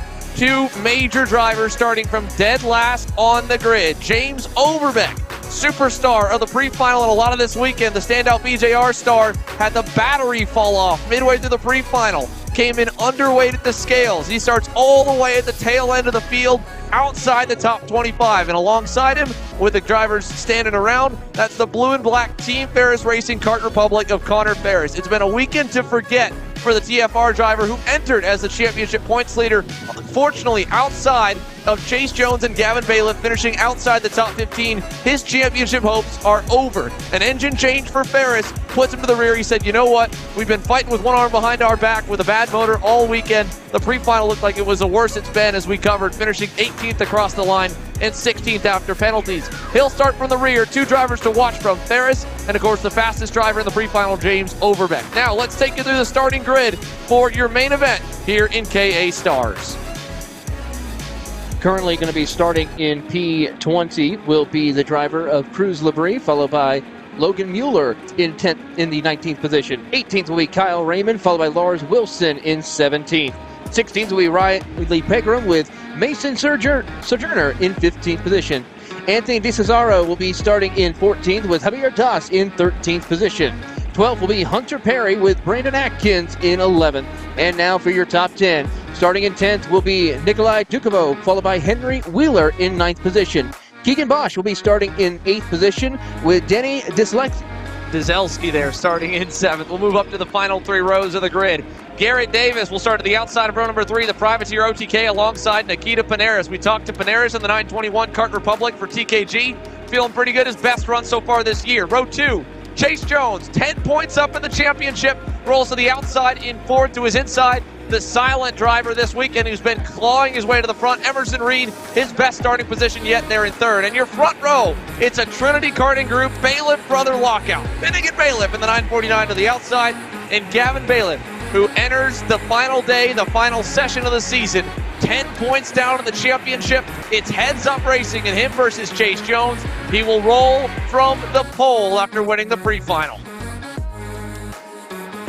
The TKG machines have really showcased a lot of great talent all weekend long. Of course, this is their home track, and you expect to see that coming from drivers who are competing in this championship here. We'll be looking forward to seeing what these 2 drivers can do as we get ready to go racing for 16 minutes, plus an additional 2 laps. It's going to be exciting. This is the one we've all been waiting for these class of drivers for your KA 100 Stars, and this is going to be an exciting one, Xander.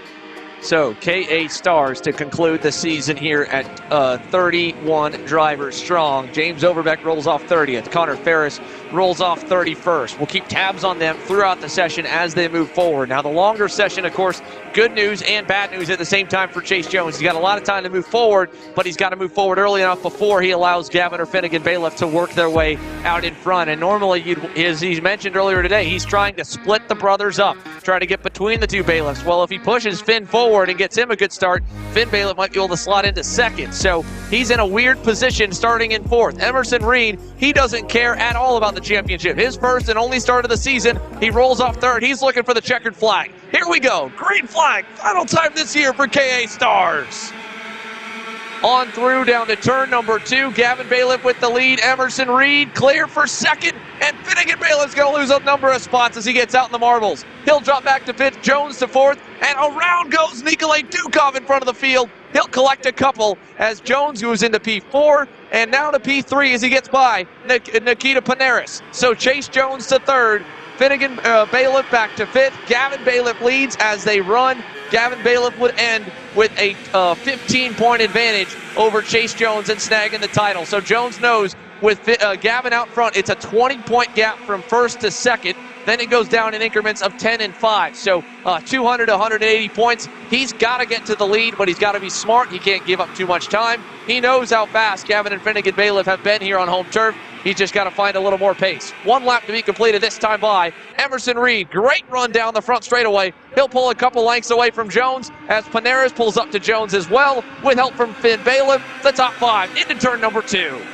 Chase Jones really having a good run as he'll get all over the back bumper of Emerson Reed for that 2nd place as the 2 other TKG drivers of Nikita Panaris and Finnegan Bailiff right there in the mix as they head their way up to the top of turn number 4. And pass for Finn Bailiff there. He gets through in turn number 4 on Nikita Panaris. So move Finn Bailiff back 1 spot higher in the top 5.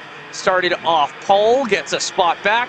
You look behind them in 6th. Good start for Garrett Davis. Great start for Javier Das and that Rocket Tech Motorsports Kart Republic up to 6th or 7th at the end of the first lap. 6 spots gained, hot off that big first career Stars victory in the 206 Stars class earlier today. He's looking for another good run as we watch the field work its way to the back sector. Coming out of the carousel through the first hairpin, they'll cross over. It's big trouble over there at the back half of the carousel. Multiple carts involved, at least 3 of them, as they continue their way through, though. And coming out of the final corner, Finnegan Bailiff is, of course, going to move up to that P4, getting around his teammate Nikita Panaris, as they now see Emerson Reed is under immense pressure. He's having a problem. That was Logan Mueller off in the dirt over by the wall. And while we go back to the on-track action, Chase Jones and Finn Bailiff went by Emerson Reed at the end of the front stretch. So Logan Mueller, who has had such a good weekend here, struggled in the pre-final. He's out as well. One of the many Trinity Karting Group standouts here this weekend. Dukov obviously got turned around, but Mueller done. He'll drop all the way to the tail end of the field after a dismal pre-final and an even worse main event. And like you mentioned, a couple other collected with him. I believe it may have also included Hunter Perry and Kyle Raymond. As we climb the hill, Finn Bailiff to the bumper of Chase Jones. He'll look to the inside. Jones, nothing he can do about it. Finn gets through, he gets in line behind him, and now Finnegan Bailiff is going to play blocker for Chase Jones, or for Gavin Bailiff, and that is the worst thing Chase Jones could have happen to him, because seeing that, Gavin Bailiff is already out in front by 9/10 of a second here at the end of lap number 3. Chase Jones got to find an opportunity to get around the Bailiff brothers in order if he wants a shot at the championship, but he's under immense pressure from Emerson Reed as they head down into turn number 2. A good opening for him as he tries to show the nose, but no avail this time by. So Chase Jones signals for Emerson Reed to help him. He's going to work with Finn Bailiff for now. Kind of enemies turned allies at the moment. If Finn wants any shot at the checkered flag, he's got to focus forward. Chase Jones is going to ride. He doesn't want to get into a dogfight with Finn Bailiff because 20 points, that would go back the way. Again, a 10-point margin. Even if he got by Finn, fought him for second, Gavin Bailiff winning this main event would give the championship to him, and Chase Jones would lose it. So Jones has to work with Finn Bailiff, and he has to hope that Bailiff doesn't want to just block this entire main. And right now, he's not doing that. Normal line for Finn. He's actually starting to pull away a little bit from Chase Jones as they exit turn 14. As they come out, here comes Emerson Reed with a great run out of the final corner. He's going to get tucked up behind Chase Jones as they head down the front straightaway. Throw in Nikita Panaris and Garrett Davis in the mix as they head back into turn number 1. Big slide as they come into 2. So with that here, again, Nikita Panaris right there. Garrett Davis still hanging on to the leaders, doing a great job from P6 on the grid. Keegan Bosch has worked his way back up to 7th after fading backwards a little bit. I talked to him a little bit on the grid before the main. He said he was a little bit nervous about the start of this one. Seems to be all right with it now. And good news for Chase Jones and company. Finn Bailiff was 3/10 better than his younger brother Gavin last time by. So Finnegan Bailiff, quickest on the racetrack at a 59.593, or at least quickest of the front runners, because the quickest right now is James Overbeck, who went purple and is up to 14th already. 16 spots gained for James Overbeck. Overbeck is a man on a mission. He wants to try to fight his way up through the field here before time expires and the additional 2 laps as we keep an eye on your top 3. You see a bit of a push right there from Emerson Reed to the back of Chase Jones. You see Jones just trying to get him to help him get up to the 2 Bailiff brothers in order to have a shot at the win. Yeah, Emerson Reed being a really good ally to Chase Jones here, just kind of shoving him along. And again, they were a touch quicker than Gavin Bailiff last time by, but Finn Bailiff is hauling the mail right now here in the pre-final.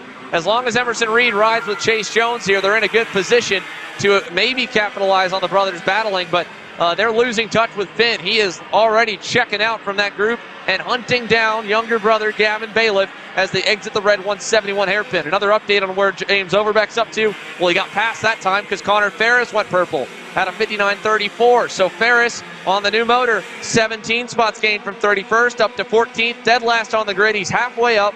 They're working their way to the midfield skirmish right now, and we'll try and pick them up where they are at as we watch this grouping heading through the infield section. This is the battle for 8th on back is Brandon Adkins. He has had a weekend to forget as well. Just nothing but bad luck and carnage on Saturday. He's been making up for it all day here on Sunday, and you can see the black and blue of Connor Ferris in that group. That means James Overbeck is there, so this is the pack they're in down the front stretch and into turn number 1 and 2.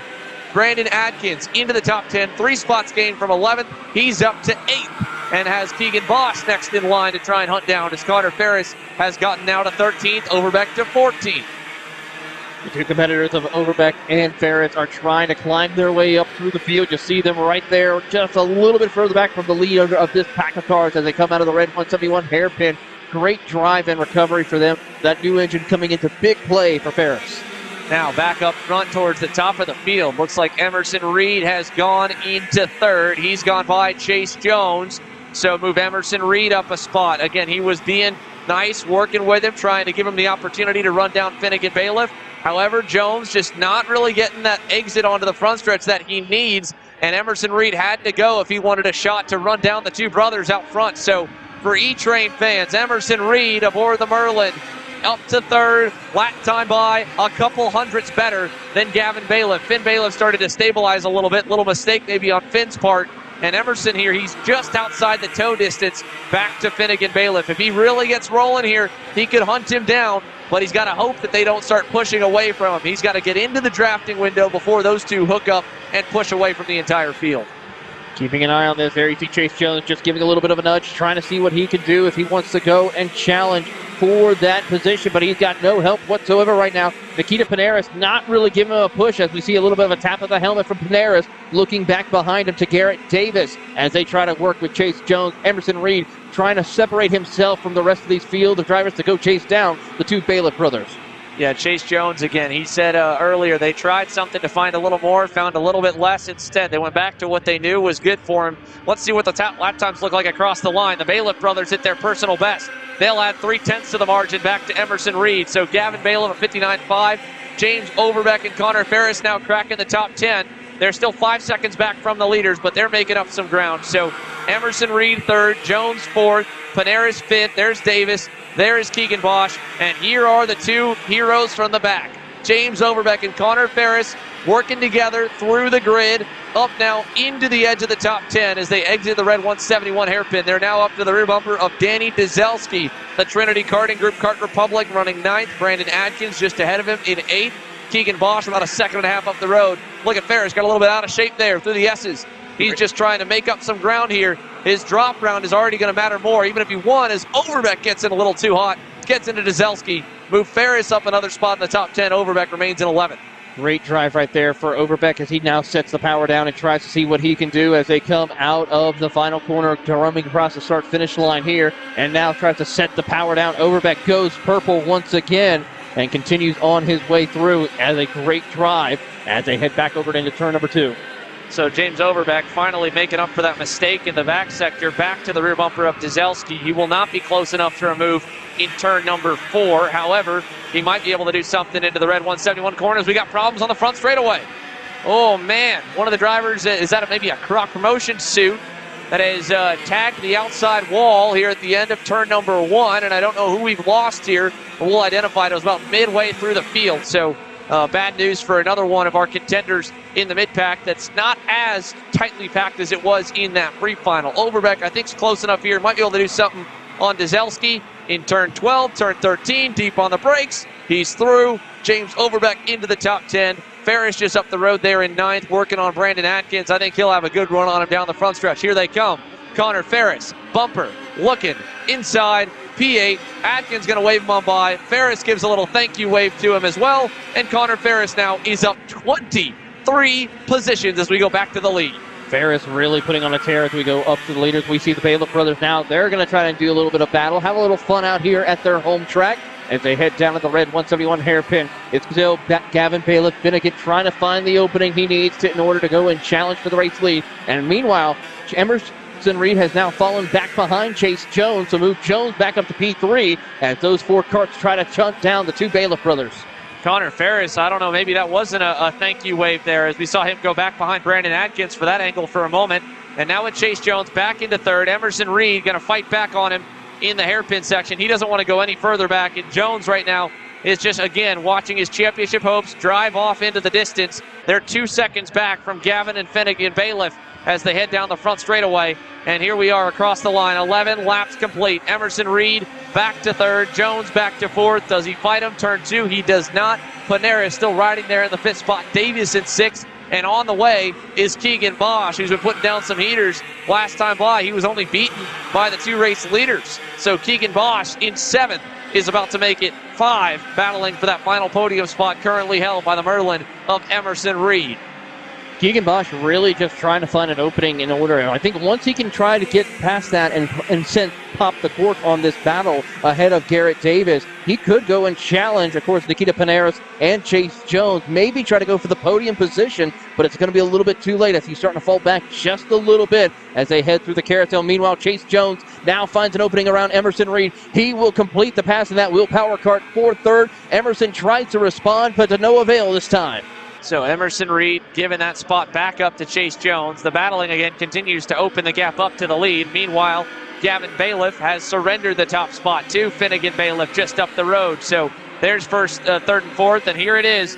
Finn Bailiff, he knows Gavin right now. Now, where do they run? Gavin Bailiff, I'm going to go check the point standings. I mean, that could come down to a tie because, no, it would go 5. Oh! Gavin Bailiff, hand in the air. Gavin Bailiff has the left rear bumper broken. Gavin Bailiff fighting for a championship might have just had it all go out the window with a mechanical failure here halfway through this main event. That is nothing what he needs, and I think also it's a tire down actually inside of the broken bumper as well, as he is just trying to hold on for it for dear life to get down to the pit road as they continue on. He is struggling. He goes off the line a little bit here as he's trying to hold on to that second place, but it's going to be to no avail as they come out of the final corner. Chase Jones, very aggressive, trying to get up to the back bumper and try to go for again, that's a mechanical issue. That's going to sideline him, and Bailiff knows it, and his head is down in his hands. Gavin Bailiff pulling into the scales. Chase Jones inherits second, and now he's in a position to claim the championship. Now, you never say it's over. Chase Jones needs to finish 15th or better, no matter what Connor Ferris does, to keep that title. He's second right now, just needs to keep the wheels on it.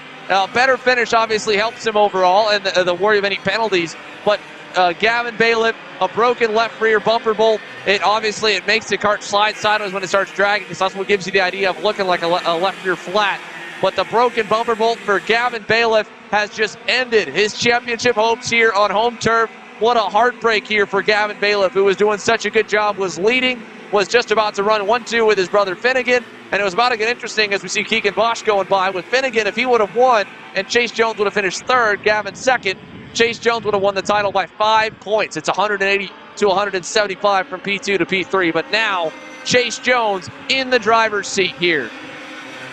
Chase Jones really having a good run as they come out. Emerson Reed trying to find the opening as they continue to progress out of turn number 3. Down the short chute, they'll head into the hairpin. Finnegan Bailiff all by himself just needs to keep it on the pavement in order to take home the victory here on home turf. Chase Jones gets a bit of a bobble. This could open the door for Emerson Reed. He'll look to the inside. He will complete the pass as they cross over. Chase Jones not going to make it work this time as he's now under pressure from the driver of Keegan Bosch, who's now moved up into 5th. So Keegan Bosch's drive forward continues here. He's teammates with Chase Jones under that RF Delta Sport MPG Motorsports combination. And again, he's looking for a first career Stars podium as we watch Jones still riding 4th there. This 5-car group's tied together, and don't look yet, but James Overbeck is still moving. He's hauling the mail. Was half a second faster than this group last time by. Brandon Adkins is on the way. Connor Ferris working with Adkins. All 3 drivers have come from the rear multiple times this weekend. Ferris trying the inside on Adkins, and again gets the door slammed shut.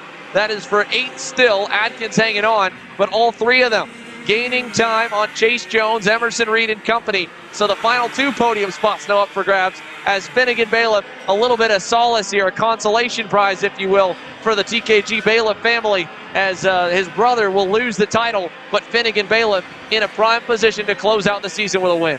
We've seen drama all day long here in the final event, and this is just showcasing more fun drama to unveil as they continue to work their way up to the top of the carousel. A little bit of a bump right there from Emerson Reed and Chase Jones as they work their way through into the braking zone of the hairpin. Jones tries to show the nose, not able to make it work.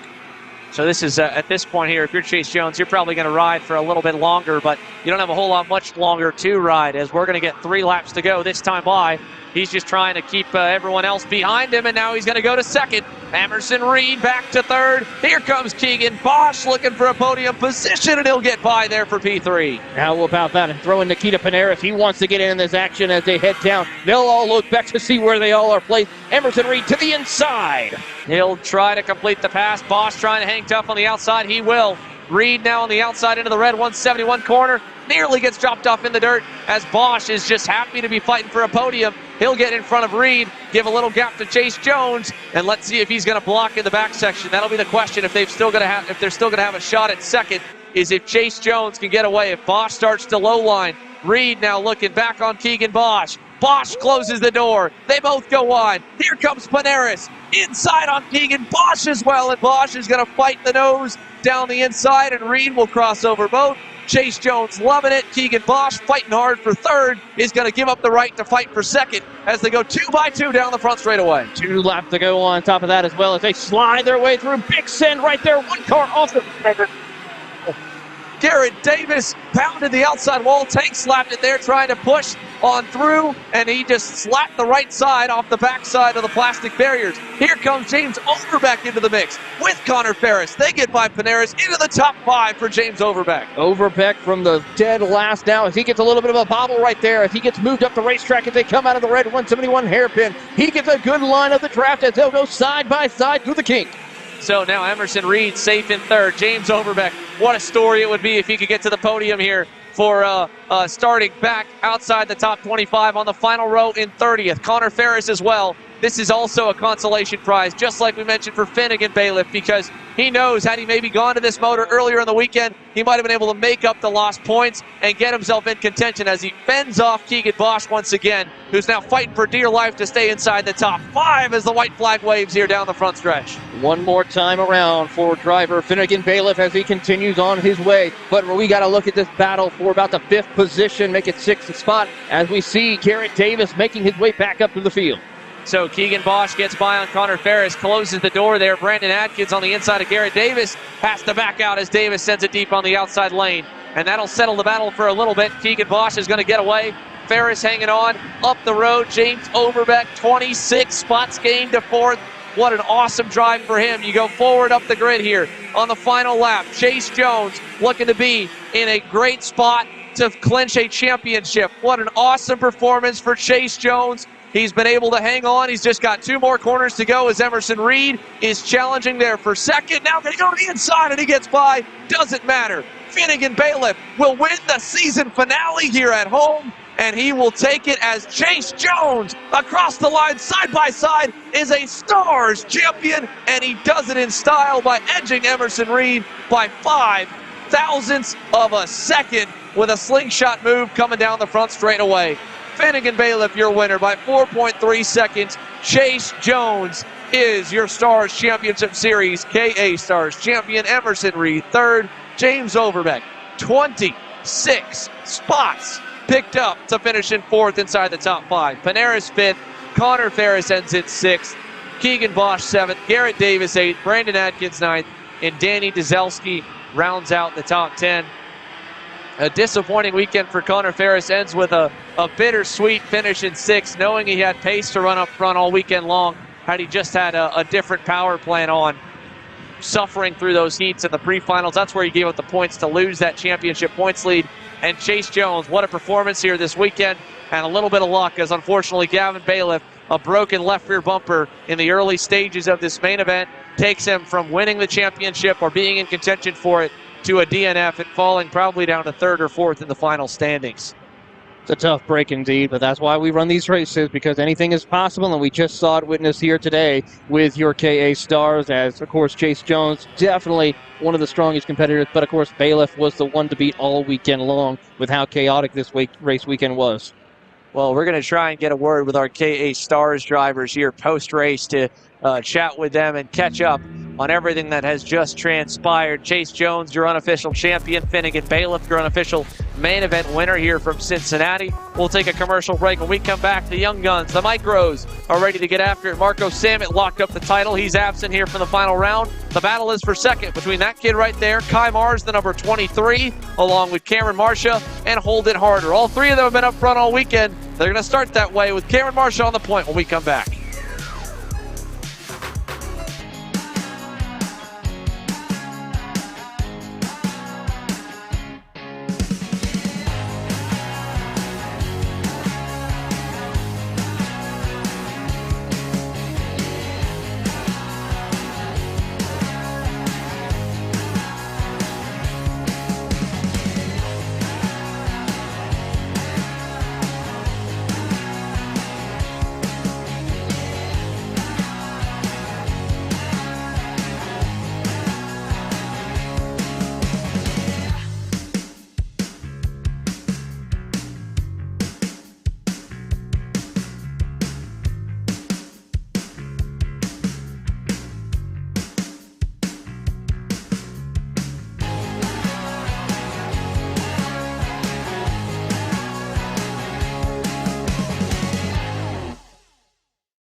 USA, a top-level performance team with unmatched hospitality, offering a full-service driver development program with year-round testing available in Miami, Florida, and the official North America racing team of Parolin Racing Chassis. Chassis and parts available at ParolinUSA.com.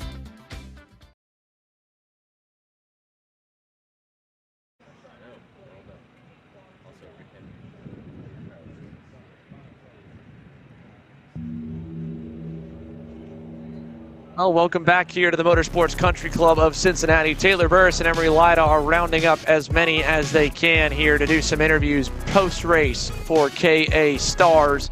Meanwhile, the Micros are getting set to go green, and again, coming into the weekend, well, it was pretty tight for all of them championship points-wise in the battle for second.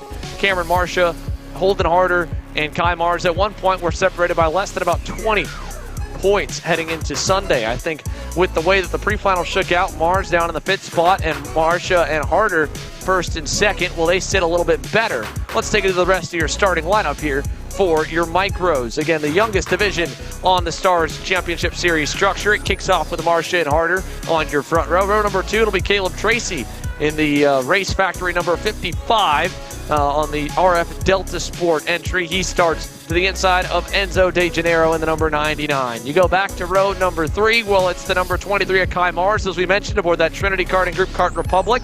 To his outside, it'll be the number 18 of Oliver Guernsey. Row number 4, it'll be Danny O'Gara on the number 51 MPG Motorsports RF Delta Sport Wheel Power Kart.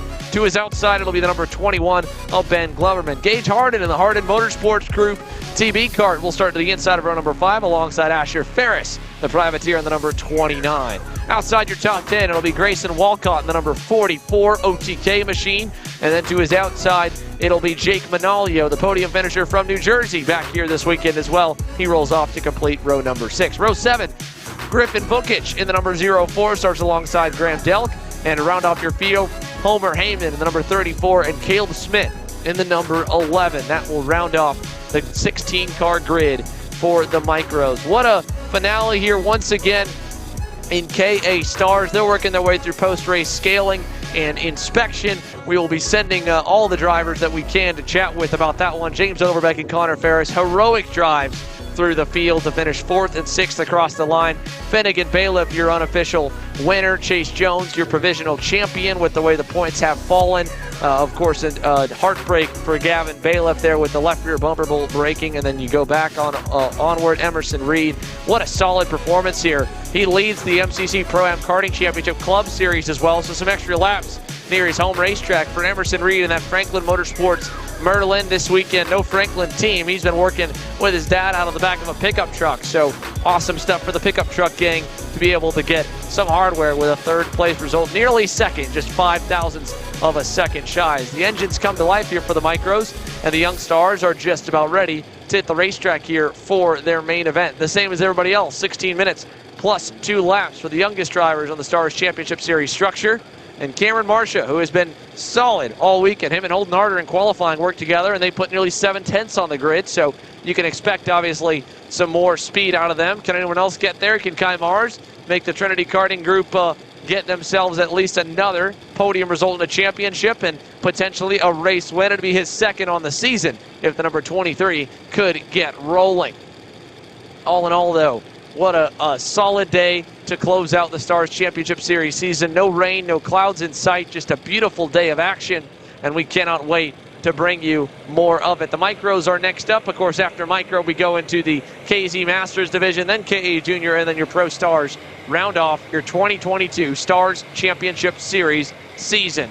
Champions Awards to come, post-race podiums to come as well. All that'll be coming shortly. But first, it's time to get the Micros on the racetrack and to warm the tires up as they begin the outlap here at the MCC Cincinnati Kart Circuit. And again, Cameron Marcia, Holden Harder, they've set the bar pretty high. We'll see what Caleb Tracy and company can do to close that gap a little bit. Some of the heat races, they've been close. Some of the other ones, it's all been about the number 14 and the 57 as the Nitro Kart takes them up the hill to begin to form up for the outlap. Again, we'll be bringing all of our KA Stars drivers that we can to chat with here in post-race. That'll go side by side with the coverage we've got for your Micro drivers as they begin to work their way through the back sector and line themselves up here for a main event start. The last few drivers just coming up over the hill, over the crest and we'll pick your leaders up in the final 2 corners. My name's Xander Clemens, bringing you the coverage here live on Kart Chasers KC Premium package to watch the mains for the Stars Championship Series. For those of you tuning in, don't forget next week the IAMA USA Grand National Championship will be getting underway. Coverage kicks off just 5 days from today on Thursday evening with the Rental Kart Tuner Challenge. And then, of course, after that Thursday practice day, Friday, qualifying, Heat 1 in the CNC Performance Engineering KA Shootout. Saturday, the X30 Shootout presented by MG Tires, Heats 2 and 3. And Sunday, the main events on the KC Premium channel. Here we go. Micro, final race of the season. Time to decide who gets the runner-up, the vice champion title. As Marco Samet's got it locked. Cameron Marcia, great start on the inside. Caleb Tracy trying to get into second. He'll lose the momentum battle into turn number 2, and around the outside, Holden Harder will get into second. Third to Tracy, fourth. Kai Mars with a good start there on the TKG number 23 as they go to turn number 4. He'll look to the inside. He'll get third away as well. 2 spots gained already for Kai Mars. Danny O'Gara with a good start as well. He's worked his way from 7th on the grid up into the top 5. And they'll exit the red 171 hairpin and work their way up the S's. Lap number 1 slowly getting underway as Kai Mars tries to hunt down the top 2 drivers that have been class of the field all weekend. Great run through the S's for Kai Man as we watch Cameron Marcia and Holden Harder through the long sweeping left, almost there as they work their way into turns 13 and 14.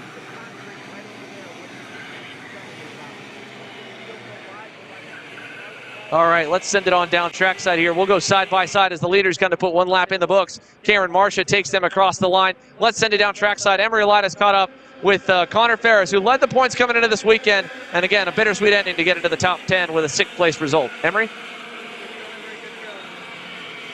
All right, standing here with your 6th place finisher in KA Stars and Connor Ferris. Connor, it's been a difficult weekend, man.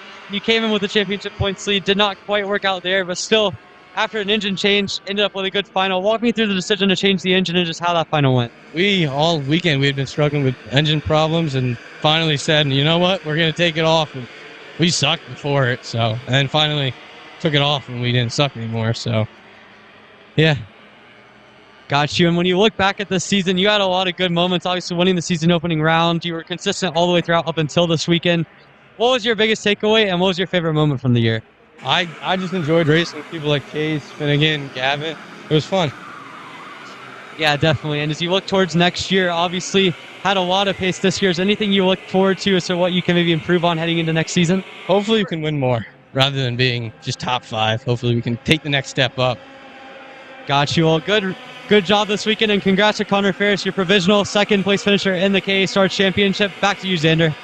Thank you, Emery. We'll go back up to the top and go back to the battle for the lead. It's not been much of one just yet. Cameron Marcia, Holden Harder still working together to try and get away. Kai Mars continues to try and hunt them down as they pulled away from the rest of the field. Danny O'Gara with a good run is up to 4th as the leaders head through the red 171 hairpin. And right behind him there in the 5th spot also Enzo De Janeiro. It's going backwards has been Caleb Tracy. He's faded back to 6th.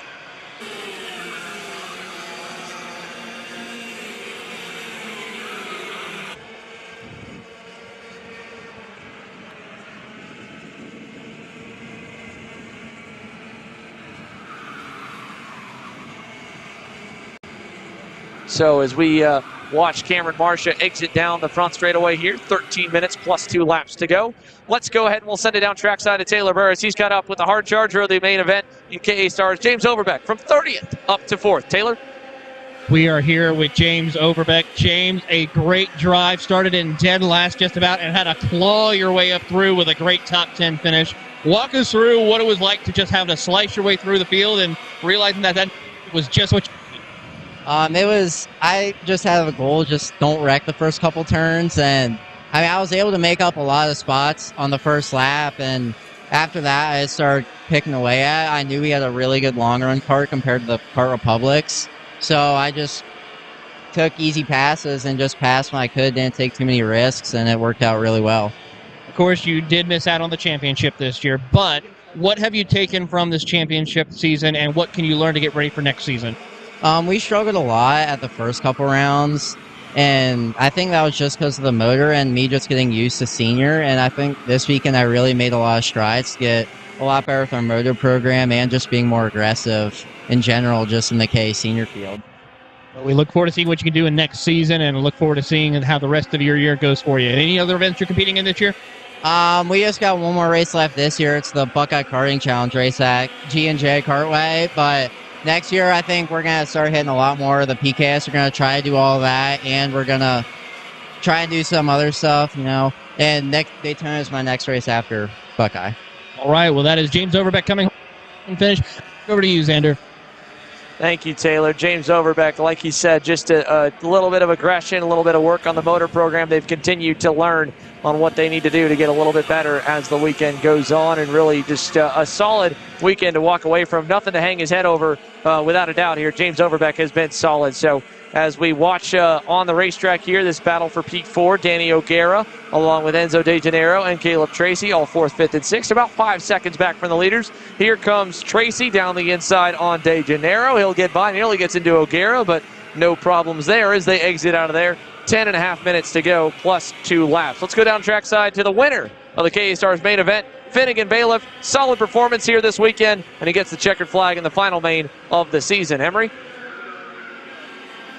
All right, standing here with your KA Stars winner in Finnegan Bailiff. Finn, it was a perfect weekend on the stat sheet, but obviously a little bit of a strange final for you, seeing your younger brother come a little bit short in the championship battle, but still a good weekend for yourself. Yeah, it sucks. I didn't 100% want to win that way, just because it's always fun to have a good battle. Sucks that he lost the championship because of that, but it was a good weekend overall. Almost sweeping it. Just come short of that in the pre-final, but overall pretty good. Yeah, certainly. And talk me through what it means to win a race like this, a big national level race at your home track, and obviously your first time with a full layout here for Stars. What does it mean to you? It means everything. It felt really good. First win of the season, I'm pretty sure. Been close all year, but just now at home, coming down to get it. For sure. And when you look at the season, obviously you were a little bit short of the championship battle. Couple of miscues here and there, but certainly a solid season to build off of. What do you think? What do you think the things that you can work on next year are going to be? Just got to stay consistent, get some more wins under my belt, and drive faster. For sure. Well, awesome job this weekend and the whole season, really, Finn. Congrats. Back to you, Xander. Thank you, Emery. As we exit, Caleb Tracy here, Danny O'Gara, 4th and 5th, Enzo De Janeiro in 6th, all still fighting in this grouping. Cameron Marcia holding harder. They've worked together nicely. They've begun to pull away from Kai Marsh. He's fallen back now 2 seconds away from the top 2 as we approach the halfway marker. 7 minutes in, 8.5 to go, plus 2 minutes, or plus 2 laps on it. So for that grouping, that's really the only battle we've got. The top 2 continue to push as they're trying to decide the championship amongst themselves, at least for the vice champions title. Speaking of champions, Chase Jones, for the first time in his career, is a Stars Championship Series champion. He wins in a wild one in KA Stars. He's down with Taylor. Here with Chase Jones. Chase, officially, you are the champion here for the KA 100 Stars. I mean, walk us through the emotion of being now a champion in this class after a very unexpected circumstances that happened with the Bailiff brothers on that opening stages. Yeah, it's just we set out a goal at the beginning of the year, and I told myself that this was the only series I was going to do. I'm very happy that I decided to do that. There's also so much work that goes into our program, and there's only so many people that really know what goes on behind the scenes with myself and the guys at the shop. We work our butts off. But, coming into this event, we knew it was going to be a dogfight. We knew the Bailiff brothers were going to be super fast, being their home track. And then come race pace and things like that, being their home track, they didn't put a foot wrong all weekend. I mean, they didn't make one mistake that really allowed us to close the gap or anything like that. So the consistency there was unbelievable on their end. They did a phenomenal job. Feel really bad for Gavin that his bumper fell off there. It was going to be tight with the points there towards the end. Race Labrante and the guys with Race Factory, they worked with me all year, and I feel like we figured out, a lot of things with not only just driving, but, kart setup stuff too, and he's been a big help into our program and with myself. I feel like we're a power team and what we're doing, and it's awesome to finally say that we're champions. It certainly is. And one of the things I got to ask you, how are you able to juggle, of course, being able to drive in this championship, plus also be one of the many mechanics for many other drivers for the MPG team as well as for the Willpower carts? Yeah, I mean, just the work at the shop during the week. I mean, there's been a lot of weeks this year where we've had 7-day weeks and no days off in months, and we just had our first day off Monday, and 2.5 months, myself and Austin Fairfields work our butts off for this deal, try to give everyone the best package that they can have, coming to the racetrack. And I'm very proud of what we're doing. I think it's only going to continue to get better with the right people around us. We congratulate you on becoming champion here for your KA 100 Stars. We look forward to seeing you in future events, but that is your champion. We're going to turn it back over to Xander. Thank you, Taylor. Again, congratulations to, of course, Chase Jones. What an awesome season for him in the MPG Motorsports camp. Like he said, he's doing, he is the co-owner for MPG Motorsports and the acting team principal. And then their combination with the Race Factory and the RF Delta Sport team, they've been busy all year, and now they get a lot of heavy hardware to fit somewhere in that big rig on their way back home. So cool stuff for them as we watch back in here. 5 minutes and 40 seconds to go in the micro division main event. Cameron Marcia holding harder. They've pulled down 4 seconds over Kai Mars. That's why our cameras have been back on the midfield here. This fight led by Danny O'Gara, Caleb Tracy, and Enzo De Janeiro. They're going to pass again for fourth, it looks like, as they go down in the sweeper. Looking, not going to get it done. Caleb Tracy, one of the many MPG RF Delta Sport drivers here this weekend, inside the top 5, nearly getting to fourth, is behind him. There's a change, it looks like, at the end of the group. That was Oliver Guernsey versus Homer Heyman, I believe. I think Heyman was able to get by, maybe. No, Heyman, yes, indeed. Homer Heyman able to get by on Oliver Guernsey. Now here comes Caleb Tracy with a big push from Enzo De Janeiro. He'll get by into fourth. De Janeiro goes into fifth, and Danny O'Gara falls back to the 6th spot as they all round on through. So down the run over to turn number 4. It's been all Cameron Martian holding hard. The same story as what we've seen all weekend long here, Emory. This grouping, third, Kai Mars all the way gone. It's 4th, all the way back to about 8th on the racetrack. Ben Gloverman trying to latch on to the end of the train as well, with Homer Heyman, Enzo De Janeiro in the middle of that there in the white suit. And then, of course, Danny O'Gara and Caleb Tracy. Actually, Danny O'Gara falling back behind De Janeiro now. So Danny O'Gara outside the top 5 into the 6th position, with O'Gara at 5th, Caleb Tracy 4th leading the pack. And here they go side by side again. This is going to be Homer Heyman getting by on Danny O'Gara. That's for P6. Move O'Gara back down to 7th. Yeah, so seeing a lot of battling up through the field, and obviously the front two with Marcia and Harder have been on their own class, or in their own zip code all weekend long here in micro.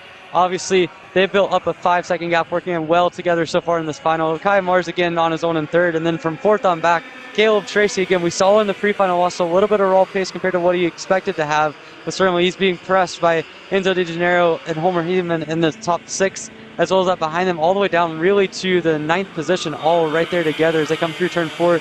You can see Tracy continuing to lead aboard the Race Factory machine. He is at the top of that group, but behind him it's just a complete line of carts. I mean, they're all running very similar pace the last couple of laps, so a lot of mixing it up going to go as we get down towards the final few laps here of this microscope class. Yeah, we continue to watch them battle as we're now down, like you said, final few laps, 3 minutes, 20 seconds plus 2 laps to go, so maybe 6 or 7 laps around left out of the 11 already in the books. They're continuing to fight there in that middle group. Here we go down the inside. That's Homer Heyman. He's up another spot from way back in the field. Homer Heyman is up 10 positions from 15th now up to 5th on the racetrack and digging for more. He's got a shot at Caleb Tracy here as they come down the front stretch. Big run coming for that TKG Kart Republic of Homer Heyman, and he's looking to the inside for P4, turn 1, side by side with Tracy. It'll go all the way to 2, and he backs out, and he gets a little shot from behind. He'll lose a spot as Danny O'Gara takes a 2-for-1 special in turn 2 and gets back into the top 5. Yeah, for Heyman, he's had a really good race. Obviously, was one of the drivers that got caught up in that turn 1 mix on the pre-final. Now, though, he's had a lot of pace, although in this one he takes a step back as Danny Garcia made a really good move there, or Danny O'Gara really, to get into the top 5, but certainly, I mean, this group has been all battled up. Caleb Tracy, we've seen him at times have a lot of pace, but it certainly doesn't seem to be that way in the final.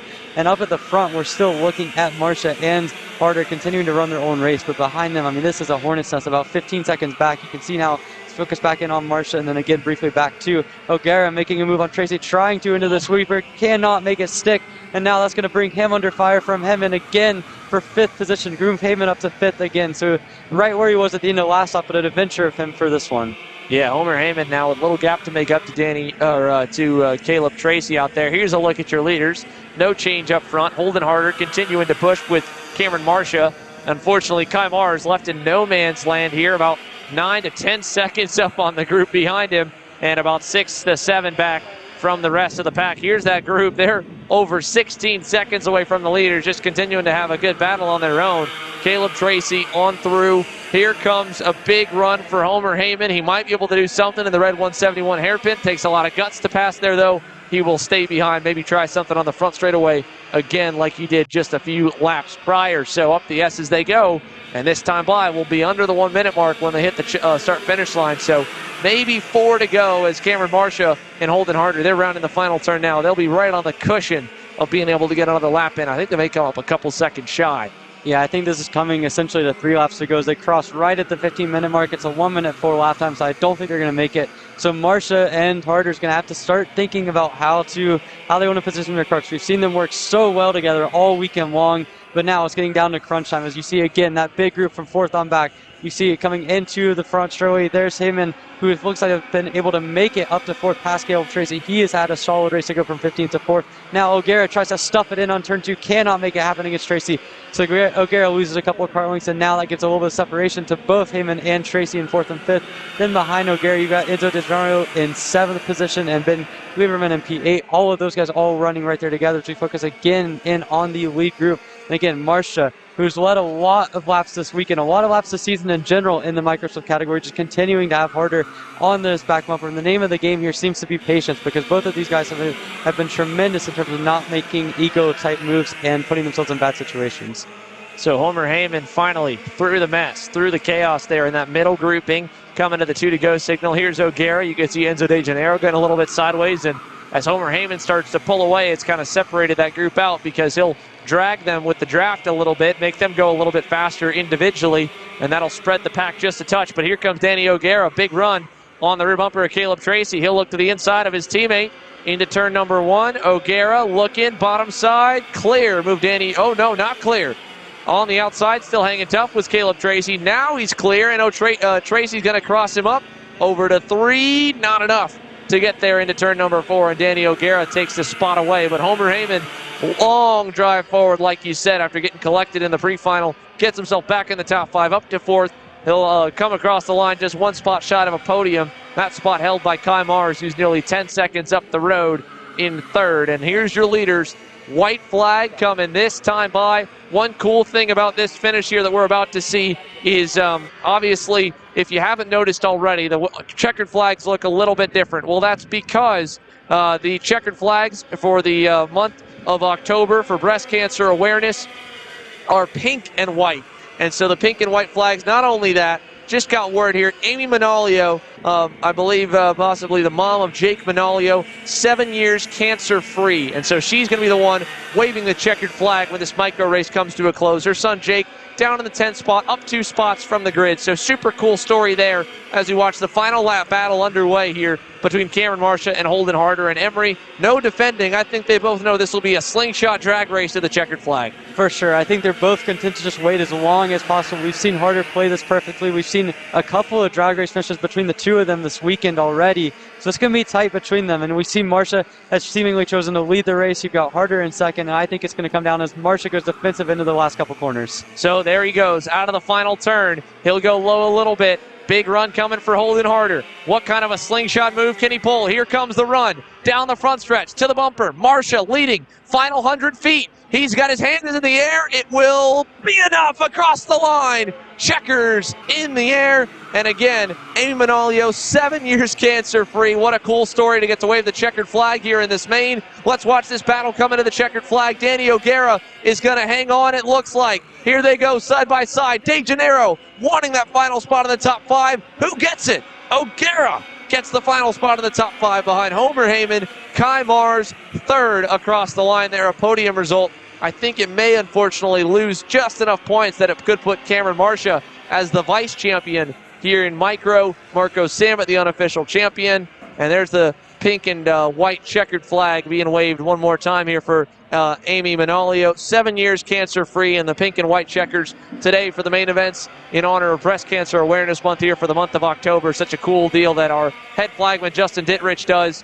One of the best in the business, really the best crew you've got here for the Stars Championship team, and it's no surprise he's one of those awesome team members. So a cool story and a really cool moment there for Amy Manolio getting to wave the checkered flag. Not many parents can say they waved the checkered flag at a national race that their kid competed in. That's pretty cool. Definitely, and you look at Jake, and he had a good race too, finishing inside the top 10. So I bet that's really special for awesome gesture by the Stars crew. Awesome to see the pink and white checkered flag. Obviously, celebrating Breast Cancer Awareness Month. It's awesome to see all of that. So certainly a fun into the Micro Swift race. Cameron Marcia gets another win. Holden Order second, and Kai Mars on the podium. Outside of Marco Salmon, those three have been the best in the business all year long, and they put on a nice show this weekend for the Micro Swift category. So super cool stuff. And again, congratulations, Cameron Marcia, your final main event winner here in the micro division. We're going to go to commercial break. When we come back, it's time for the KZ Masters to take to the racetrack. Larry Pegram rolls off on the pole.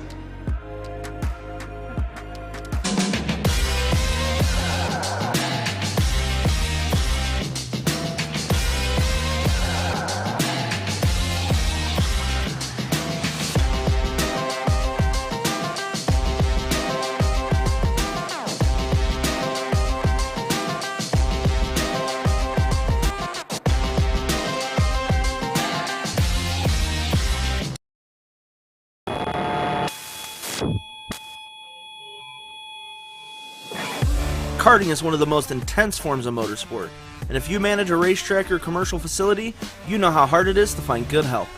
Let us introduce to you our newest track safety product, the 4-flag light system from Pixelcom. Pixelcom products are incredibly affordable, and our plug-and-play system makes the only requirements lights and a wireless remote. The ability to upgrade your system with intuitive software and additional products makes this the perfect system for tracks of all sizes. Communicating with drivers on track will make your program run more smoothly and, most importantly, increase safety dramatically once deployed. Find us online today at tracksystemsna.com and let us elevate your motorsport.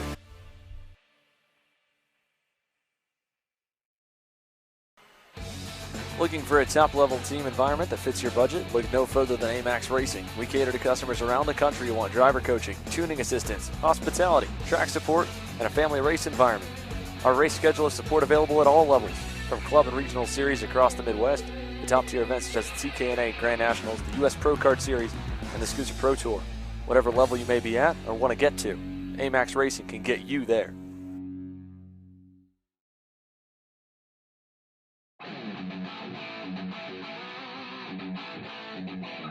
The 2023 season is just around the corner, and if you're looking to buy, sell, connect, or learn, make plans to attend the 37th Annual OVK Go-Kart Swap Meet, February 4th, 2023. Register online at ovk.com. Hannah Greenemeyer is going to score the final win of the U.S. Pro Kart Series. Hayden Jones is a national race winner. Nate Cicero wins.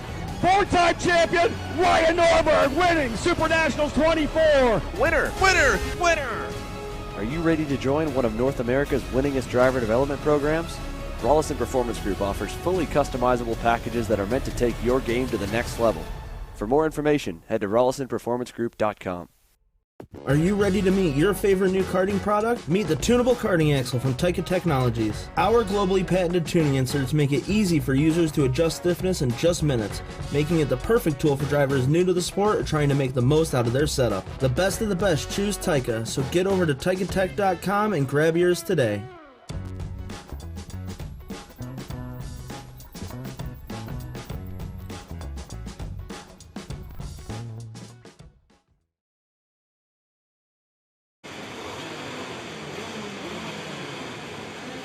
Welcome back to Kart Chaser coverage of the 2022 Stars Championship Series. Taylor Burris here along with Emery Lyda as we are getting ready for the KZ Rock Master Shifter category out on the track. It's going to be an exciting one here today. Larry Pegram been the dominant force all weekend long, looking to continue that streak here today, Emery. Yeah, at this point, it's not so much about what is going on with Larry Pegram. You have to think he has the upper hand on the rest of the field, but more so, can anyone catch him? Can anyone have the pace? I mean, we've seen when Pegram is on it, he's half a second clear of the field. But when he's not on it, in the middle part of the race, into the last race, it looked like he was a little bit vulnerable in the pre-final. So we'll see how it all plays out, but certainly Pegram's going to be the man to beat here in the KZ Masters category. With that, we'll go ahead and give you your starting lineup. Starting in 17th is Lance Lane, followed by Gary Osterholt in 16th. 15th is John Stapleton, with Hugh Templeman in 14th position. Krishna Prashbhat will be in 13th position, followed by Maricino Santos in 12th position. Bradley Dandoff in 11th, with Michael Rivera in 10th position. Tiffany Kelly will start P9 with Matt Machiko in 8th position. Steve Liberetto in 7th, with Morn Van Tak in 6th position. 5th position will be Robert Feige, followed by Ryan Frank in 4th position. 3rd will be Brian Chatfield, and on the front row is Joe Ruck and Larry Pegram. Yeah, it's going to be interesting. Joe Ruck certainly had a lot of pace at the end of the pre-final. He was the most consistent out of anyone in the top 5. And obviously we saw Brian Chatfield pushing him throughout the pre-final, trying to find that little bit of extra pace. Could not quite do it, but we'll see what can happen here as Pegram gets set to go for his final start of the weekend. We'll see if he can get the whole shot in this one. He's only done it once so far. They all get themselves lined up. Race officials are ready to go as they get themselves situated out on the track.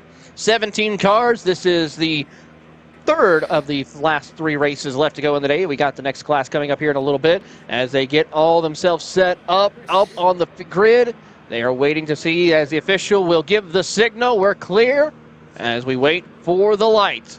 As they look over, keep an eye on that, and it's going to be Pegram and Ruck leading them on the start as they wait, get themselves revved up. We're happy with us here on Kart Chaser for great shifter kart action. Lights out and away we go, and Larry Pegram checks out on the field as multiple karts stall. Mike Rivera is one of them, and I believe also Osterholt is one of those, another driver who stalled. Yeah, rough start for Mike Rivera and Gary Osterholt as well, but Larry Pegram off in the distance. He had about 6 car lengths through turn 1. Now it's down to about 3 car lengths, but still an excellent start to the race for the dominant force of this weekend in Larry Pegram. You see Joe Ruck slots into second, a little bit tentative off the line for him. And third looks to be maybe Ryan Frank as well. So it's hard to really get a good gauge on that so far, but certainly Pegram off in the distance already. Nice start from Ruck after the initial delayed getaway, but certainly see now looking in that battle for a second, yes, you can see Chatfield's lost the spot. I believe that is to Ryan Frank. If not him, then Robert Feach. We'll get an official number on that in just a second. But as they come to the final corner, Larry Pegram off in the distance, about a 4 kart length gap as they come down the main straight. He'll lead lap number 1 over Joe Ruck, and we'll see what goes on coming up next. But Ryan Frank is in the 3rd position. Following the leaders as we pick up a little bit further back, I believe around Morn Van Tak, Brian Chatfield as they race their way through turn 3 and 4. But Larry Pegram is just going to try to continue this weekend of domination. Joe Ruck has got something to say about it, though. He is trying to keep pace with your race leader as they head off in to turn the red 171 hairpin and continue on. Yeah, I mean, Joe Ruck, we've seen all weekend. He's consistent, but he takes a little bit of time to get up to the speed Pegram can run right away. And we're seeing that right now. It looks like Pegram's extended the lead by a couple of tenths this lap as we now focus in on the battle for 3rd as Ryan Frank continues to run just a little bit ahead of Brian Chatfield. Chatfield in the pre-final had a lot of raw pace on board the Maranello kart, but could not quite find a way by quick enough. Now, though, Ryan Frank has him right there for company as they come across to complete lap 2. Pegram, again, another decent-sized gap. He's about a tenth quicker than Ruck. Then, behind them, Chatfield has finally gotten through on Ryan Frank coming down into turn 1. He makes the smooth stick. He's in 3rd. Move Brian Chatfield up, and now he sets after Joe Ruck and Larry Pegram. Joe Ruck really having a good run right now, but Ryan Frank, we saw him have a couple of good runs during the heat race and pre-final event earlier this morning, but just needs to find that extra little bit of pace if he wants to go maybe for a chance at the podium as they make their way out of the red 171 hairpin and climb up the hill. Pegram still maintains to set the fastest lap of the race last time by. Yeah, Pegram certainly has a lot of pace in that kart, as we've seen all weekend, really. A couple guys towards the back of the field that had a rough pre-final and worth watching are Hugh Templeman and Lance Lane. They've moved themselves into 11th and 12th, respectively. Solid start for them as we now focus in back towards the middle of the field. I believe that might be Templeman right at the back of that group as well. Oh, someone's lost it. They've dropped a wheel on the exit of the final corner. Not sure, that might have been one of the GFC karts, but certainly a rough start for them as we now complete lap number 3. Pegram again goes purple, this time 4 tenths over Joe Ruck, 2 tenths over Brian Chatfield. and 6 tenths over Ryan Frank. That seemed to be the 616 of Steve Liberetto, who had the issue that had the wheel off the track, but is able to gather it back up. He's going to stick to the 8th position right now as they continue on their way. We watch your race leader and second place, Joe Ruck, is trying to hold off a hard-charging Brian Chatfield, who's now making his way up through as they climb the hill. Liberetto or Chatfield and Frank. Morn Van Tok now into the top 5 for the first time this weekend. Yeah, really surprising to see Van Tok with that kind of run. I mean, we've seen him run towards the back half of the top 10 for a good portion of the weekend, but now putting these together, and in the meantime, Chatfield is all the way up on Joe Ruck. He has gained about half a second on this lap alone, so really pressuring Ruck as they come down the main straight. Ruck has lost a lot of time to Pegram, who just went purple again, but Chatfield a 54.9, back in the 54s. We haven't seen that since qualifying, and already you can see Chatfield with a lot of pace in that Maranello kart. That Maranello kart really showcasing a lot of speed here. Of course, one of the other Maranello karts we'll be seeing later on, of course, Josh Conker in the KZ Rock Finals later on, the last race of the day. That's going to be exciting to see if the Maranello is going to have a shot of sweeping the weekend, but it's going to be a tall order as they continue to race their way through. But Chatfield setting the pace. He's 1.9 seconds back from Larry Pegram. Yeah, Chatfield there tried to move on the exit of turn 7, did not quite work out for him, so unfortunate for Brian Chatfield that he couldn't quite pull up alongside him and get the move done. We've already seen a couple of guys make that issue in the SS. We see already Chatfield down the inside into the hairpin, gets the move done, and now only one kart to pass for him to get to the race lead, and that is Larry Pegram, but he's going to have to make up a lot of time to do it, as now Joe Ruck will try to regroup and find his way back into second. Coming through, Chatfield that time at 55.7, lost 2 tenths to Pegram, but he's going to have a lot of work to do. 2.1 seconds exact, but he's got a lot of time to do it. He certainly does as they make the run over to turn number 4 into the hairpin. A little bit of a bobble right there for Joe Ruck. Has to gather it back up, but continues on his way. But a big save for Ruck, which now brings in Ryan Frank into the mix. Throw in Morn Van Tok, and we have a couple of carts going off. One cart looks like going very slow out of turn number 3. I think that's Lance Lane, Hugh Templeman, and it looks like Templeman has got a lot going on in the barrier here. He's struggling. And then we'll have to check on that, but not a good way to end the weekend for, I believe that is Hugh Templeman in the 500 car off in the barrier. And we'll get a look on that as an update. Certainly looking out through the rest of the field, Joe Ruck struggling to keep pace in his number 560 or his 653 race factory cart, but certainly it looks like Templeman is going to be okay. Lance Lane, I believe, is the other cart caught up in that. I believe there's one other cart, might have been Steve Alberto or something like that, but not Alberto, but certainly not good to see someone get crashed into the barrier at that part of the track. That is very, very fast. Now we wait to get the numbers on who all was involved. I have to say Templeman and Lance Lane, which Lance Lane I don't think was involved in that. He might have been okay, but we'll have to wait and see and confirm. Yes, it is going to be Lance Lane. I have to say those two are not happy about how their weekend has turned out. Time and time again, they've struggled all weekend long, and it looks like to be some very hard hits. Well, hopefully the drivers are okay, but we'll see if officials head over there to check on them. Yeah, Templeman in particular looked pretty shook up by that, and you see he's still on the ground kneeling, so not good to see that at all. That barrier is very difficult. It's right by the fence in turn 3. I'm not sure exactly what happened there, as we've been focusing in on the battle for 3rd position with Joe Ruck, but still, I mean, that you don't want to see that. But in the meantime, Brian Chatfield just pulled off 9 tenths from Larry Pegram. So Pegram, he's been red hot, really fast all weekend long, but now in the final, suddenly no longer invincible, as Brian Chatfield is flying compared to the rest of the field. Certainly is. Picked up 9 tenths of a second last time by for Chatfield on Pegram as they work their way through into the red 171 hairpin. And that's definitely going to be a battle to watch if Pegram can be able to maintain this pace that he's been having. Could it be possibly that the pace that he's been setting could be causing some issues for his kart? Yeah, I wonder if maybe the tire wear in the previous races kind of factored into that, but certainly, I mean, we've seen this all weekend. Larry Pegram, his fastest laps are early in the race, which isn't unusual for Shifter per se, but it is something to keep an eye on, because that could mean they're just burning through the tires a little bit too quick. As now you see down the main straightaway, it looks like Chatfield pulled off another few tenths this lap around.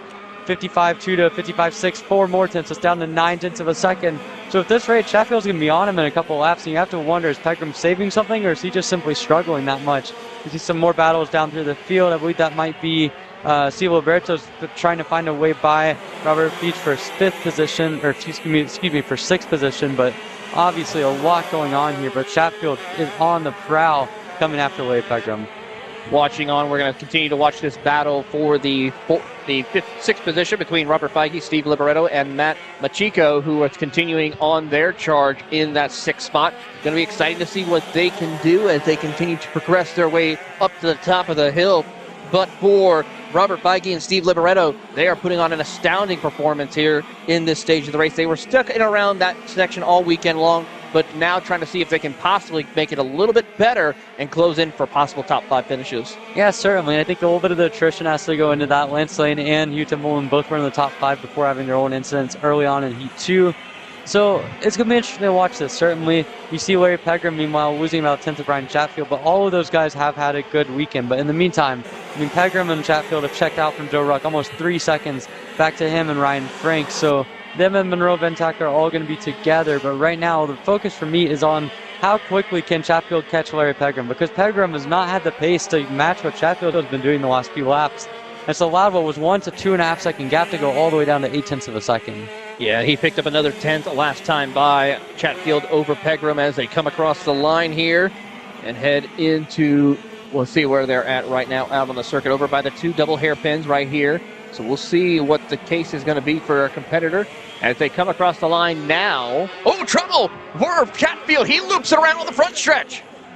Chatfield out, and it looks like he's stalled him. Maybe he's not able to get it back going again. That is a disaster for Chatfield, who has been so good in this race, was chasing down Larry Pegram under a second, and now he's out of the race. I don't know if that was a gear locked up or what, but certainly not ideal. A mechanical failure for Brian Chatfield, and that is a disaster. And so Larry Pegram, who was once about to come under fire, now has a 4.5 second lead back to Joe Ruck, and you have to say that is heartbreaking for Brian Chatfield. Had struggled for pace all weekend compared to Larry Pegram, had just found it, and now it's all over for him. Tough break for Brian Chatfield, who was definitely going to be an exciting battle to watch him with Larry Pegram, but unfortunately his day is done. We go to pick up the battle for P2 now of Joe Ruck, Ryan Frank. Throw in Morn Van Tuck. He's right there in amongst the mix of these two competitors. As they come out of the final corner, they are going to try and hunt down Larry Pegram, which right now they have shown no speed whatsoever. They were a little bit faster, a 56.2 to a 55.9, but still a big gap to make up 3.8 seconds. Yeah, that's going to be a lot to do. As you can see now, they're actually gaining about 0.3 of a second on Pegram. You do wonder if maybe Pegram looked back and saw that there was nobody behind him anymore and checked up a little bit, but still not good at all to see for this race and for Brian Chatfield. You have to feel for him. Again, him, Lance Lane, and Hugh Templeman have struggled at times this weekend, which is bad luck in general. So not ideal for them, but Larry Pegram now is off in the distance. Has almost 4 seconds. He can afford to back up the pace a bit because Joe Ruck and Ryan Frank just do not have the pace to run him down, and neither does Morten Van Tyke either. So Ruck now coming under fire. There goes Ryan Frank for second into the first hairpin. He gets the job done, and all of that just continues to extend the lead for Pegram. Pegram continues on his way. We'll see what the gap is right now as they come out of the full corner. He just set a 55.6 last time by. Frank a 55.8. So now back up to 4.3 seconds. So it's just now a smooth sail for Larry Pegram. Yeah, certainly for Pegram. This is a pretty easy win at this point. He just has to not make any mistakes, not drop a wheel, not have any mechanical failures. But the battle for second is very intense. Joe Ruck lost it to Ryan Frank that time around. Frank had been sizing him up for a few laps at this point. And for Ruck, you just have to wonder where the pace went, because in the pre-final, he got all the way down to 55.1 at the end of the race, was right there with what Pegram was running, and now seems to have lost that little bit of an edge. He certainly has to seem so indeed, but we'll keep track of it as here comes they work their way around some lap traffic. Ooh, close call right there, and I'm trying to see if that was Osterholt possibly, who maybe put a lap down. I think it was Tiffany Kelly that was... Or John Stapleton. Yeah, well, probably John Stapleton that just got lapped, but not ideal for them. And you can see that's going to slow down Pegram quite a bit, 0.7 of a second. Again, he's got enough of a margin where that kind of deficit isn't the end of the world for him, but certainly you hate to see for him that kind of lap traffic getting in the way, because any more mistakes and it's going to bring the Joe Ruck and Ryan Frank back into the mix. So for Larry Pegram, this is just down to not making mistakes. Obviously, you don't want to see the lap traffic like that, but it's not the end of the world. It is not, and of course we have to look through the field as we watch on for your battle for second as we are picking up one of the carts that's slowing. That is the 559 machine, I believe, who had an issue. That might have been Stapleton right there, who we were just talking about. Yeah, it might have been Stapleton getting lapped. We'll confirm in a minute, but you can see now this at this point is kind of a little bit of a slalom, of course, with all the lap press going through and everything. But Pegram and as well as that Ryan Frank, Joe Ruck all working together. Then you've got a pretty good battle back here for fifth between Robert Feach and Steve Liberto for that fifth position. Liberto last time closed in by a second. I believe this time around he's been stuck behind Feach a little bit. So that's interesting to watch. Meanwhile, in that last lap by Frank and Ruck lost the 6 tenths that they had gained the previous lap. So lap traffic has a way of evening itself out over time. We know that. So not too surprising, but certainly Pegram looks to be in a very good shape for this race. He certainly is. 4.1 seconds separates him from Ryan Frank. We have to touch on a couple of other drivers who have made some gains. Michael Rivera as well, who's picked up from stalling on the start of the race now back inside the top 10. And then, of course, Bradley Dandoff inside the top 10 as well. Matt Machiko, Steve Liberetto, who we've been watching as well, battling with Robert Feige and Matt Machiko as we go back up to the battle for P2. Yeah, at this point, it seems like Frank has Ruck covered so far, but it's obviously early on. There's still a few laps left in this race as they come down. They've probably got about 4 or 5 more laps left in this one. But certainly for Frank and Ruck at this point, it's just a battle for second is what they're looking for. As Ruck lost a lot of time on that last lap out of the last couple corners, and so that actually opens it up for Ryan Frank to get away a little bit more. But looking down the rest of the order, you have to say, impressive drive from Michael Rivera. He stalled, like you mentioned, on the grid. That cost him a lot of time. But if you look at what he's been running since, in a 55.3, his best lap is the only people slower than were Larry Pegram and as well as Brian Chatfield as the second quickest. So certainly for Rivera, this has been a good showing for him, and even if the result won't show, you have to be encouraged by his raw pace. He's about 8 seconds back from Matt Machiko right now, so he's got a lot of work to do, but not enough time to do it as we're closing in to just about 1 minute and 7 left to go, so expect possibly 4 laps left to go in the race.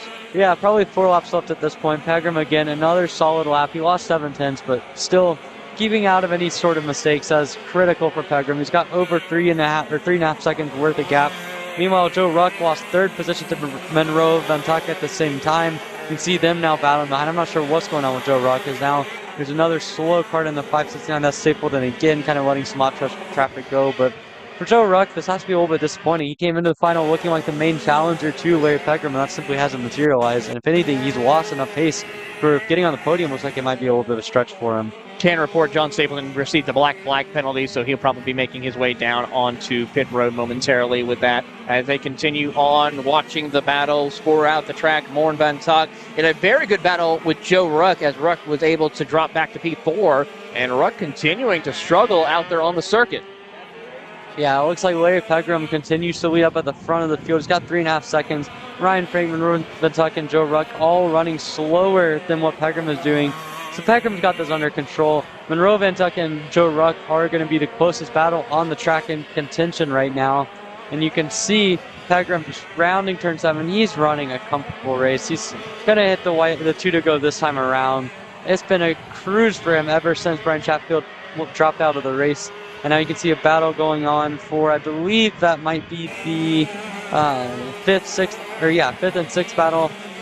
Looking on to that going on right now, but certainly this has been an easy run for Larry Pegram. We've seen more battling going on, and I think that might be a lap part letting them go.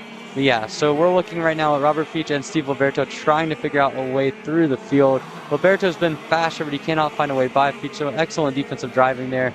As Larry Pegram comes through to get 2 laps of racing to go, he's had a good race so far. He certainly has, and of course, as they continue on, 2 laps to go for Larry Pegram, who is just absolutely just taking his time, running this race. He has a 3.5 second lead over Ryan Frank as we pick him up here momentarily. He should be getting the white flag moment in a few moments as we try to find him out on the racing circuit. There he is, coming into turn number 4, I believe. Nope, there he is, coming up to the top of up to the top of the hill as he approaches the carousel. Yeah, Pegram having a nice run here, just kind of out there running consistent laps. This is probably the most consistent we've seen him at the end of a race so far this weekend. So for Pegram, this has been very nice. Again, I'm going to win by over 3 seconds at this rate. Not a lot to worry about, but still very nice. For Joe Ruck, we'll have to see if he can find enough pace in the latter stages here to get by Monroe Vantuck again. We'll see what the margin is, but it looks like Matt Vantuck has that under control, just looking out the out of the commentary area. Now you can see he's got probably over a second gap on the track, 1.7 seconds as it is. Ruck is falling off a cliff now. Steve Alberto, that last time through, was able to find a way by Robert Beach, so that's good for him. But yeah, we focus in on Larry Pegram coming through into the red 171 hairpin. He has had a smooth, comfortable, dominant into the race here. 2.9 seconds clear of the field. Absolute domination. He's won qualifying. He was fastest in qualifying. He won the 2 heat races. He won the pre-final, and now he's half a lap away from winning the final. He certainly is, as he comes his way through the carousel for the final time, hits his marks into hairpin number 1, crosses over to hairpin number 2, and as he puts the throttle down, Larry Pegram is going to come out as a race winner here at the Motorsports Country Club of Cincinnati for the Stars Championship KZ Rock Master Shifter Kart class. And as he does so, there you see the pink checker flags going at it. Next up is going to be Ryan Frank with Morn Van Tok. Joe Ruck will come home in P4, Morn Van Tok in P3. Steve Liberetto rounds out your top 5. Yeah, so good race there for Larry Pegram. Obviously, you would wish to see what Brian Chatfield would have been able to do from that second position. He was certainly closing in on Pegram, as well as that you see guys like Hugh Templeman and Lance Lane off the track. They had rough races as well, getting in an incident together. We're glad to see they seem to be all right. But yeah, just a really good race from Larry Pegram. Looking down the rest of the top 10, Robert Feach in 6th, Matt Machiko in 7th, Michael Rivera rebounding to 8th, Bradley Danoff to 9th, and Marciano Santos rounds out your top 10 in KZ and Rock Masters. With that, it's going to be a little bit of cleanup. We got a couple of carts to get off the circuit. So with that, we're going to take a quick commercial break. But when we come back, it is going to be the KA 100 Junior category. Austin Olds looking to see if he can go and try to clinch a championship for MPG and see if MPG can get 2 championships this weekend. We'll be back here on your coverage on Kart Chaser.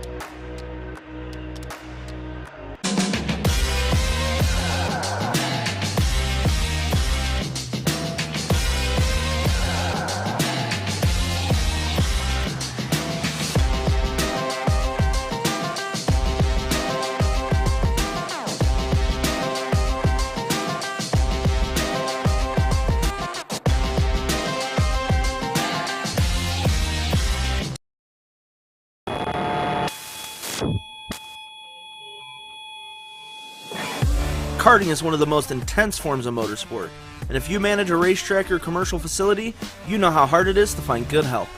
Let us introduce to you our newest track safety product, the 4-flag light system from Pixelcom.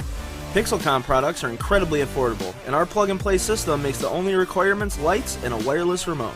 The ability to upgrade your system with intuitive software and additional products makes this the perfect system for tracks of all sizes. Communicating with drivers on track will make your program run more smoothly and, most importantly, increase safety dramatically once deployed. Find us online today at tracksystemsna.com and let us elevate your motorsport.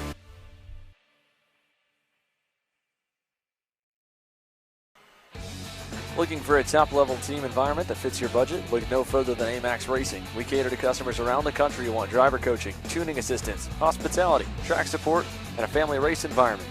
Our race schedule is support available at all levels, from club and regional series across the Midwest to top-tier events such as the TKNA Grand Nationals, the U.S. Pro Kart Series, and the Scooter Pro Tour.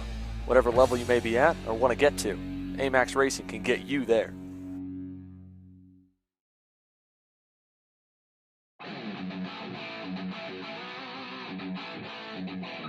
The 2023 season is just around the corner, and if you're looking to buy, sell, connect, or learn, make plans to attend the 37th Annual OVK Go-Kart Swap Meet, February 4th, 2023.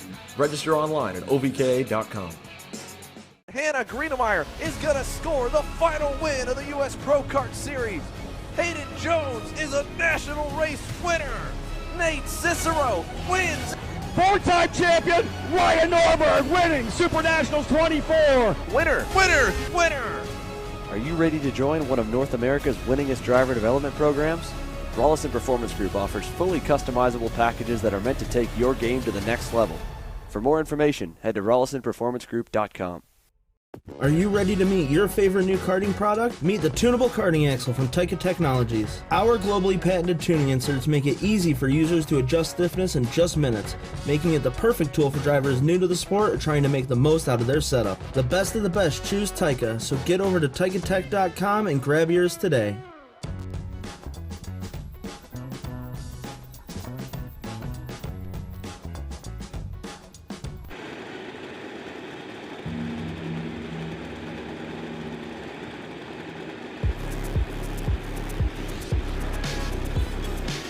Welcome back to Kart Chaser coverage of the 2022 Stars Championship Series from the Motorsports Country Club in beautiful Cincinnati. Taylor Burr is here along with Emery Lida as we get ready for some great racing action. It is the KA 100 Juniors, and it's time for the starting lineup. Starting in P20 will be Isabella Simpson with Tanner Burlew in the 19th position.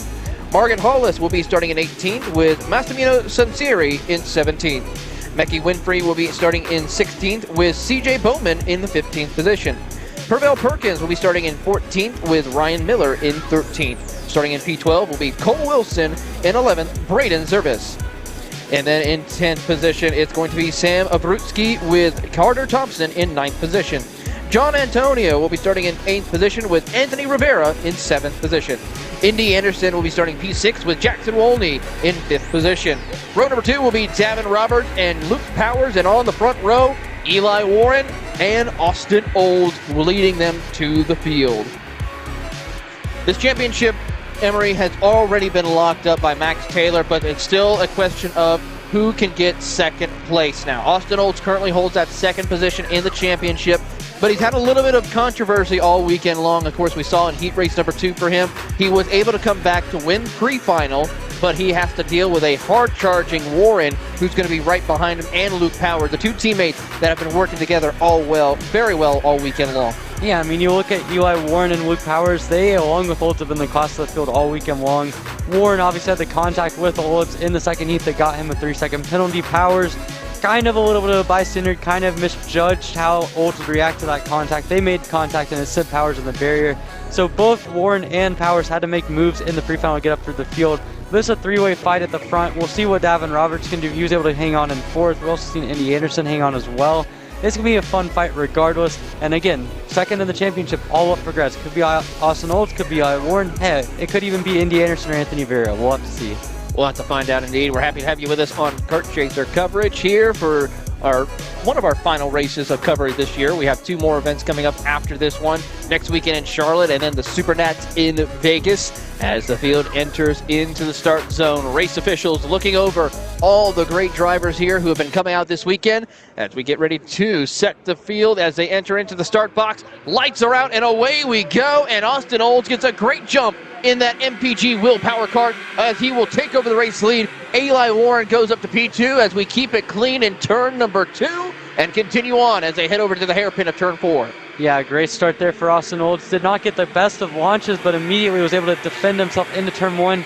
Now, though, he's got Warren, Luke Powers, as well as Davin Roberts in 4th position. So that is top 4 already breaking away early, and we'll have to see what Olds can do. Again, he has got second in the championship if he finishes well in this race. Eli Warren right there up there with him. Luke Powers as well could come across, and we've seen them all 3 work well together this weekend up until we get to the last couple of laps. But at that point, a lot of contact, a lot of harsh words in the scale lines, a lot of harsh words after the race.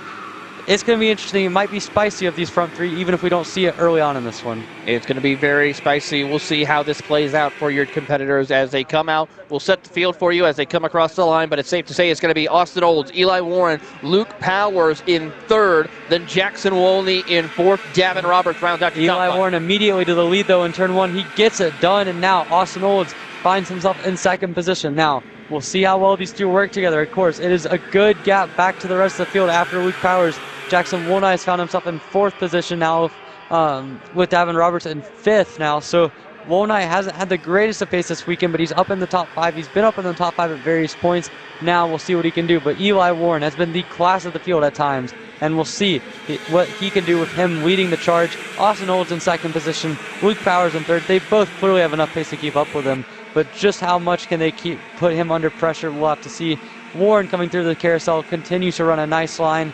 Olds is content to stay right on his bumper right now, and they've all built a gap to 4th on through 8th position. That includes Wolney, Davin Roberts, as we see now those 2 going side by side. You've got John Antonino right there, Indy Anderson in there, all the way back. Sam Artsurski as well in 8th position, and then a big gap back to Anthony Rivera. Now into turn 1. Wolney goes beat, but then he gets a shot from John Antonino in the race factory kart. Move Antonino up to 4th. A solid run. This is high as we've seen him all weekend long, and he now leads that 2nd pack. John Antonino having a great drive here as they head into turn number 4 at the hairpin. They're going to go back single file, but they're now going to jockey for position as they make the run down to the red 171 hairpin and have a great drive off corner exit. And as they continue their way through, we're going to keep track of these competitors as we pick up our race leaders as they climb the hill over to the carousel. Yeah, Eli Warren, they're doing a solid job just continuing to run a pace that's about a second a lap clear of what Fourth on Back is running. And he's bringing Olds and Powers with them, obviously, but this group is really deep, all the way now down to Anthony Rivera in the 9th position, who's joined the freight in that in his Trinity Karting Group Kart Republic kart. So again, a big pack of karts from Fourth on Back. They're not going to make any progress on the lead, I don't think, but they are certainly having a nice fight amongst themselves as we get to the end of the next lap. And it's Austin Olds going purple in 2nd position with a 1:1.188. He's really trying to showcase the speed that he has there in that MPG willpower kart as they head down into turn number 4 as they have a little bit further back, jockeying for position for that 4th spot. Send it on up, and he will shut the door. That's going to be, I believe, Davin Roberts or Andy Anderson who will move up to P4. As we watch on, it will be that 805 machine of Roberts to P4. He makes a beautiful pass heading in there. Yeah, nice move there by Davin Roberts getting by John Antonino. We saw him have the pace to run in that front group the last time in the pre-final. Now, not so much. Antonino was very aggressive on the opening laps. That kind of changed the calculus a little bit. But certainly, all of these guys down to P9 are running right there together, all the way down to Anthony Rivera. And to be honest with you, Braden Zerves and Cole Wilson are not far away from joining that freight in 10th and 11th as well. And really, I mean, this field has the potential to go all the way down to the back half of the top 15 if they keep battling for 4th. Braden Zerves, of course, one of those drivers who we saw pick up a lot of positions in this race so far as we pick up your battle for your 4th position. Davin Roberts holds on John Antonino as they head down towards turn number 4. Single file, no one trying to pressure anyone at the moment. They realize there's still quite a bit of racing left to go. Left in this race, 11 and a half minutes as they head down into the red 171 hairpin. Antonino looking, thinking about it, not close enough to make anything work. Yeah, right now it just seems like that group's getting a little bit more calm and patient at the moment. John Antonino, very young for the class, almost very tiny. I mean, you can probably, he's one of the 3 or 4 smallest drivers in the entire junior field across the country, and he's really going fast now. He's figured things out here at Cincinnati. Now we see him move to the inside for the 6th position. Sam Arvisky gets up there as well, and then you see a little bit of a hip check back to Jackson Wonai in 8th, I believe.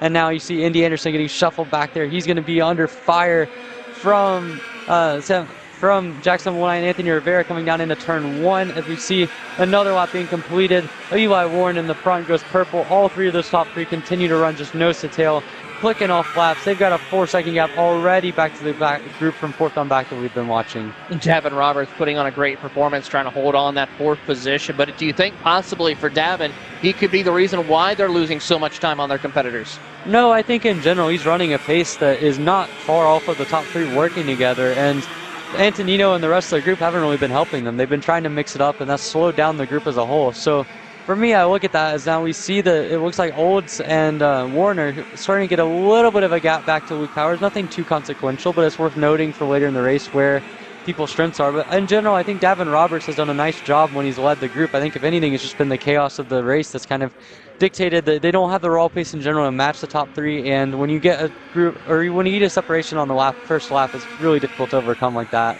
And you can see, I mean, Roberts and Antonino have pulled away, and they're running a pace that's 2 to 3 tenths ahead of most of the other parts of the group. And I don't think it's down to Davin Roberts. I think it's just that kind of the way racing goes. Well, he was able to pick up the pace a little bit, but so was Eli Warren, Austin Olds, and Luke Power. Both Power and Warren dropped below the sub 1 minute seconds here, and that's now a 59.9 and a 59.8 for those 2 competitors as they continue to showcase their talent along with Austin Olds as they make the climb up the hill. Yeah, certainly. I mean, Warren's doing a really nice job pacing the field at the front. You've got Austin Olds right on his bumper. Has not even made a look to the lead as of yet since he got passed by Warren on the opening couple laps. And this is a really nice job from Eli Warren here. We've seen him be patient in the 2nd position. We've seen him be patient in the lead throughout the season. And now, as they come down the main straightaway, they're not necessarily pulling away from Luke Powers, but they're putting him in a situation where he's having to drive absolutely perfect to keep up with the 2 working together. That time he lost 3 tenths, wasn't perfect, as Austin Olds went purple with a 59.7. Great drive for Austin Olds here as we watch also a little further back to the battle for, I believe that's going to be P6 which is held by Indy Anderson, Sam Avrutsky, Anthony Rivera, Jackson Wolney, your 4 drivers battling for the 6th spot as they head down into turn number 4, snaking their way over to the red 171 hairpin. Yeah, it's interesting to watch Indy Anderson. He was on pole actually for the pre-final. A little bit of luck involved in that, but still, Anderson had a lot of pace early in the weekend. Seems to be fading a little bit now. As you can see, he's lost Antonino and Davin Roberts in 4th and 5th. Now he's got Sam Avrutsky as well as Anthony Rivera for company. And really, Braden Zerves behind them has run a pretty fast pace to get himself up into 10th position, too. So a little bit disappointing for Indy Anderson, but he's in general been very fast this weekend. So there's a lot to like about that. As now you can see the rest of that group kind of piling in. You see Antonino in 5th, Davin Roberts in 4th, and just working, trying their best to get away from the rest of that group. As it started out as a giant train, now starting to get broken up as we focus back in on the battle for 7th position as Anthony Rivera tried to make the move down the inside of Sam Avrutsky. Did not work out for him. Rivera, again, has been kind of disappointing this week. He's been up at the front throughout the season, but this time a little bit off for him. And again, now that looks to be, again, Avrutsky going wide, maybe a little bit of help there from Rivera, but that will move him down into the 8th position and put him under fire from Braden Zerves and Jackson Wolney in 10th position. Keeping an eye on them as they work their way through around the circuit, watching on as we see your top 3 continue to put on a stellar performance as they come up the hill, though we're picking up the drivers a little bit further back in the 6th, 7th position as they make the run up to the top of the hill. Through the carousel they'll go, and here we see them working through the 2 hairpin corners. A great drive for John Antonino, Indy Anderson, and Sam Avrutsky, and setting themselves up for a good run to the finish. Under 7 minutes left to go in this race. This is going to get exciting here today. But we have to go down to Xander Clements, who's caught up with Josh Conker. Down here on the grid with Josh Conker. Well, I mean, it's maybe not the way you wanted to earn a pole, but you got a pole here for the main event. You've got an outside shot. I'm not sure how much you've been following the points, and not just already locking the Rockstars subtitle, but you're not far back for the Pro Stars title. How do you feel going into this main? You know, I feel really good. The Carblos Racing Engines Maranello kart's been super fast this weekend. We struggled off the start in the pre-final with some brake issues. We got those sorted out, hopefully, for the main here. And, yeah, we're ready to go. I've been following the points close enough. I do believe I was like 70 points back with drops coming in. So, you know, we're going to see what we can do. If not, you know, the best we can do is second as runner-up. But I still say that's a very successful season. That's solid, especially for spending 3 out of 4 rounds aboard the Rock package. We know that's got a little bit less power than the KZ. Looking to this main, you know AJ's coming from the back, but is there anyone else you feel like that's got some pace to run with you? Yeah, definitely. I definitely kind of want to make sure AJ doesn't catch us. Although I am close enough to pace with AJ that if I can get out front, run some clean laps, I don't think he'll be able to catch me, but we'll see. You never know what's going to happen. I could get stuck in a battle with Vincenzo. Vincenzo's been quick all week. And Andrew. Andrew's always, you know, a big wild card. So if he can make his way up a couple of spots here off the start, you know, we'll definitely see Andrew in the fight as well. All right. Thank you, Josh. Here. Good luck here in this main. Thank you very much, Andrew. Back to you guys. That's Josh Conker here, starting pole with an outside shot of the title and a great shot here at the main. Thank you very much, Xander. Josh Conker definitely going to be one to watch for the KZ Rock Shifter Karts category, our last race of the day, as we keep an eye on the race here going on for your KA Junior 100 class. And, of course, Eli Warren still holding strong over Austin Olds as they make the run down under 5 minutes plus 2 laps, setting up for this run to the finish. Yeah, certainly looks like Warren and Olds are working very well together, and you can see them start to pull a little bit of a gap back to Luke Powers. We've seen this periodically in this race. Also looking at Indy Anderson in the top 5 now. But in the meantime, Xander's caught up with your other championship contender in Vincenzo Saraceno. Well, we finally got all the points coming into this weekend. We know you've still got the championship lead after the heats. Looks like by about maybe 50 or 60 points. That should be most of the top 10. So does that give you the point where you're going to go straight for the checkered flag, or you're going to keep a little points in your mind? Ideally, I go for points, but I mean, at the end of the day, it's the championship, so I got to keep my nose clean and finish the race. Ideally, top 5 would be good, but you know, long race, anything can happen. And we talked right before that pre-main got underway. You said, you know, it's just really about being consistent. It's a tricky racetrack. Do you feel even more confident going into the final with another session under your belt? Yeah, definitely more confidence. I mean, everybody saw the little whoopsie I had over there going into 2, but I mean, other than that, full confidence I had for the final. And was that just an unforced error? Was there anything mechanically that kind of caused that deal? Dropped a wheel out of 1 and just ended up sliding all the way to 2 and into the barrier. Sweet. Well, you got the outside lane. You got the grippy shot. Hopefully a whole shot for you. Good luck here in the main, Vincenzo. You man, appreciate it. All right, that's Vincenzo Saraceno. Leads the championship in Pro Stars coming into the main event. Back to you boys in the booth. Thank you very much, Xander. And, of course, like we talked on, that was a tough break for Vincenzo Saraceno. He needs to make sure he keeps it clean if he wants to have a shot to wrap up the KZ championship.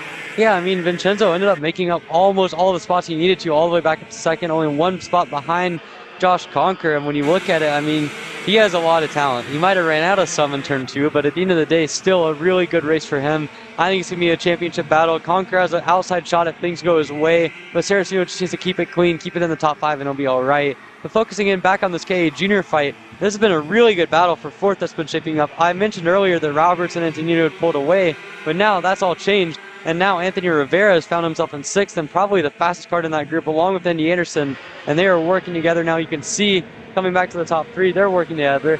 But now, I mean, you can see a lot of pace here from Anthony Rivera late in this race. He's caught that group of 59.6 earlier on. That is almost as quick as the leaders as what the leaders are doing, which are led by Eli Warren and Austin Olds. Olds has been right on Warren's tail the entire race. If they're going to settle between the two of them, it looks like, as Luke Powers might have the pace to do something about it, as it seems like they're going to get about 5 more laps in this race.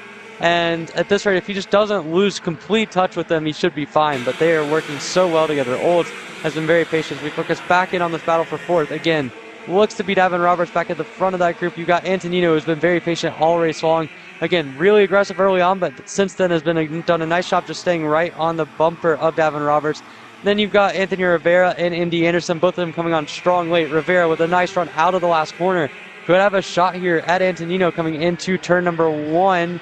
So we now focus back in on the leaders, and that's Eli Warren leading Austin Olds again, continuing to push each other. That last lap through, they were even with Luke Powers, so not pulling away at all, which I'm sure for Warren he doesn't mind. For Olds, he'd probably rather go 1-on-1 than 2-on-1, but this is good, patient driving from both of them.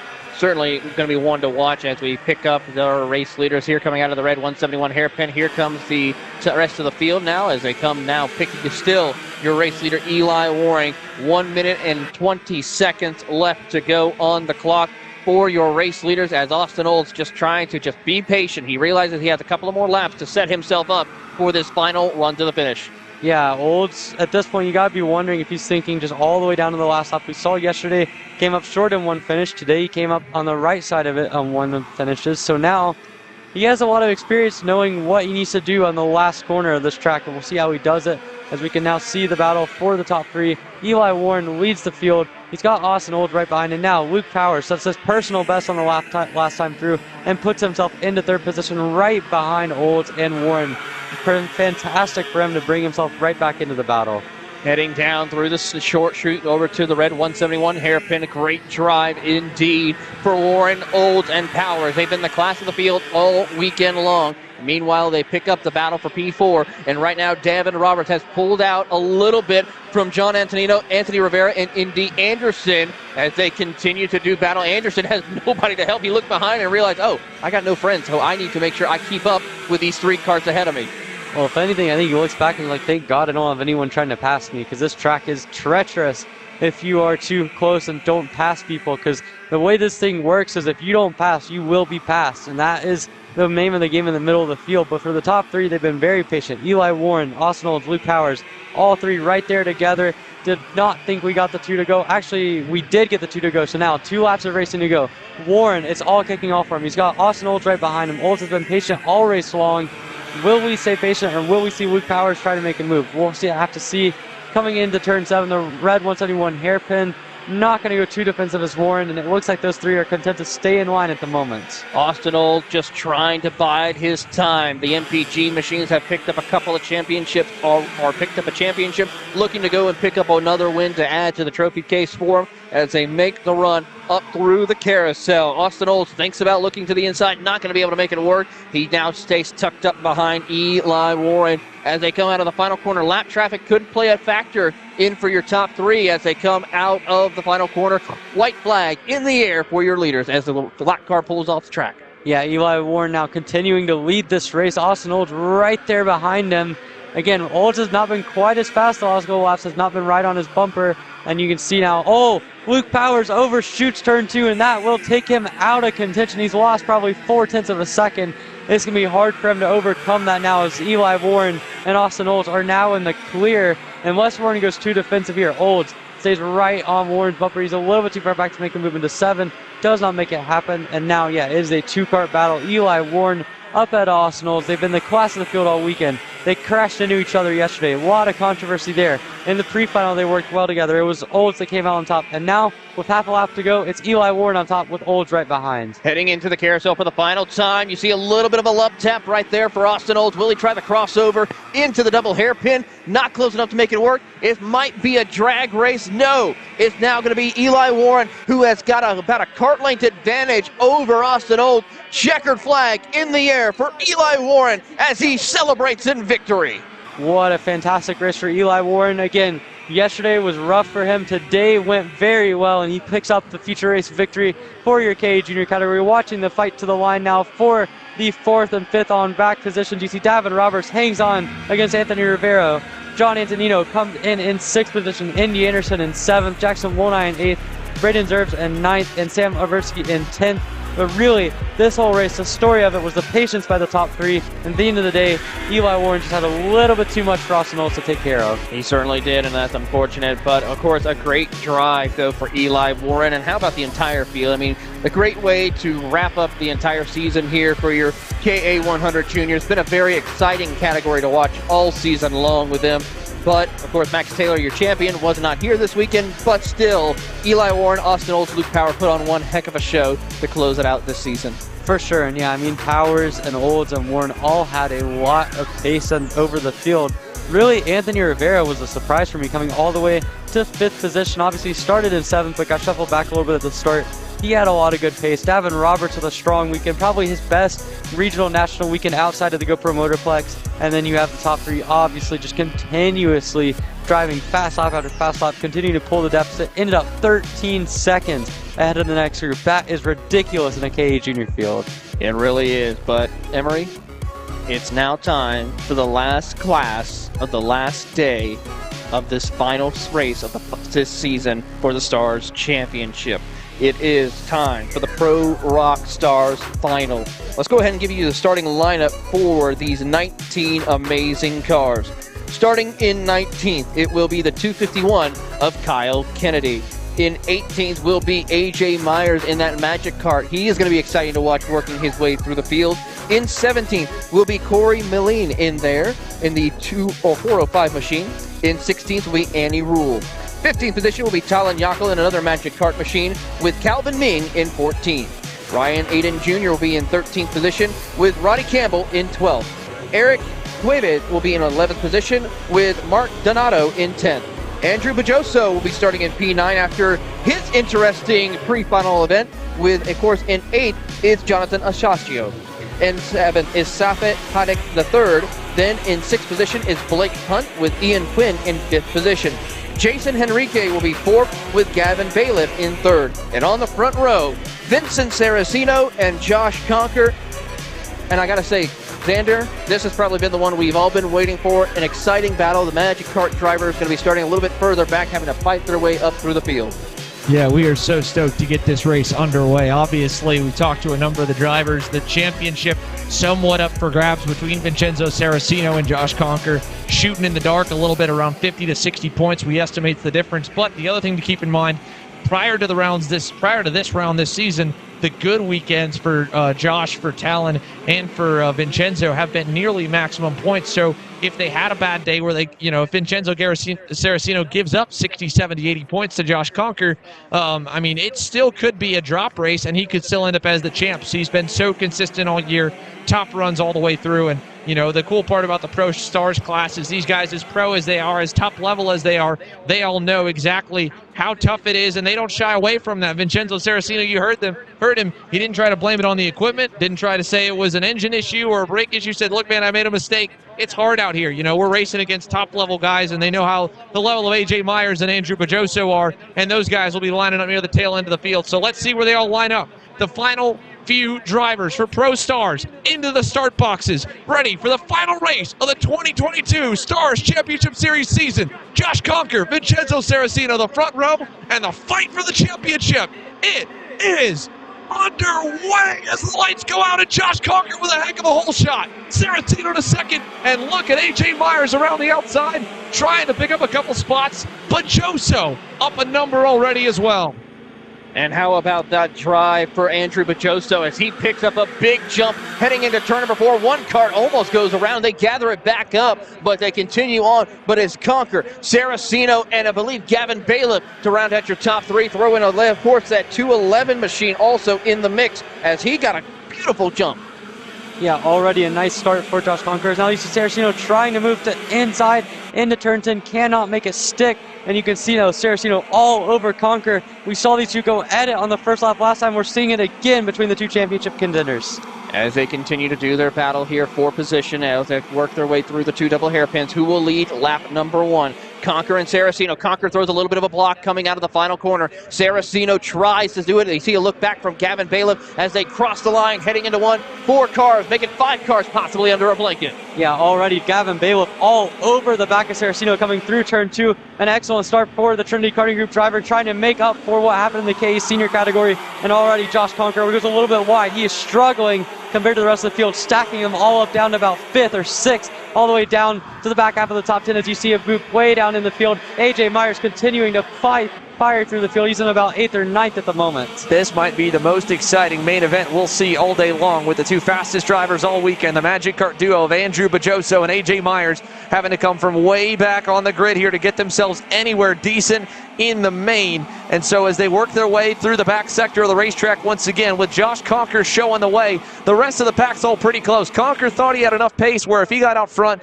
and AJ and Andrew got through, they wouldn't be able to touch him. Well, they've gotten through the pack pretty quickly. But Bajoso up to 4th here at the end of the second lap, working on Gavin Bailiff as they go to turn number 2. AJ Myers, his update, he's up into 7th here and leading in the second group as they exit turn number 3 and head on the run to turn 4. Let's see when Bajoso makes a move on Bailiff. I think he might be close enough. This time, the red 171 hairpin, no, he'll be about 2 car lengths back, too far to make a dive for the moment. Here comes a couple of the other cars as AJ Myers set the fastest lap last time by, coming up through the little kink as they ascend up to the top of the hill. Conker just trying to make sure we have a pass for position. Bailiff and Bajoso will jockey for that 3rd spot as Bajoso moves to P3. Here comes Ian Quinn on the battle.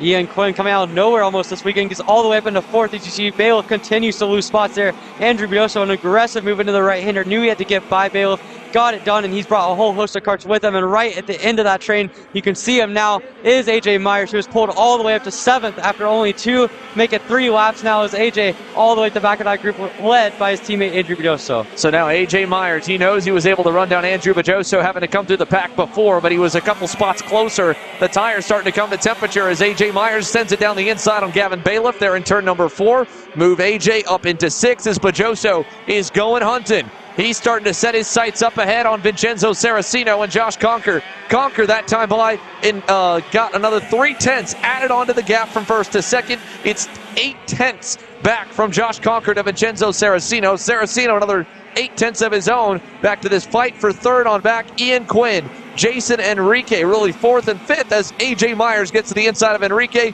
Move AJ into the top 5 as Andrew Bajoso continues from 3rd to try and reel in the top 2. AJ Myers really now is trying to set the pace here as he continues his way across the line and now continues to see what he can do. He'll look to the inside of the 286 machine. Quinn completes the pass. A beautiful drive for AJ Myers. That was an aggressive move by AJ Myers, who's now made up 14 spots. They go 3 wide behind him. Ian Quinn goes very defensive. Gavin Bailiff on the scene also, as well as Jason Enrique on the scene as well. Did not go well at all. But for them, it's now we see someone in the grass. I think that might be one of the Magic carts. Is that Yako possibly?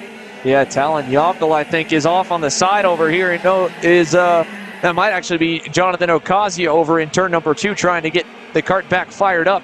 Meanwhile, we go back up front towards the lead group here. This is still Ian Quinn versus Gavin Bailiff versus Jason Enrique. The magic duo of AJ Myers and Andrew Bajoso have already gotten through this trio. This is now fighting just to stay inside the top 5 as they come down the front stretch. Your leader is still Josh Conker. to give you an update on lap times, Heat at a 54 flat, Saraceno 2/10 better at a 53.8, Pajoso a 53.7. He's a 10th better than Saraceno, and AJ Myers another 10th better than Pajoso at a 53.63. The entire top four tightening together. There is no better way to send off a Stars Championship Series season than two of the greatest in the country right now, third and fourth coming through the field, and the two championship title contenders battling for the lead and the win. No better way to end off the year, Taylor. It really is not. I mean, here's, like you said, you're seeing two of the biggest names in shifter kart racing, Pajoso and Myers, who we're going to be seeing later on this year at the Super Nat. Of course, Josh Conker putting on a stellar performance, winning, of course, earlier on with a heat race and getting two podium positions as well through the pre-finals.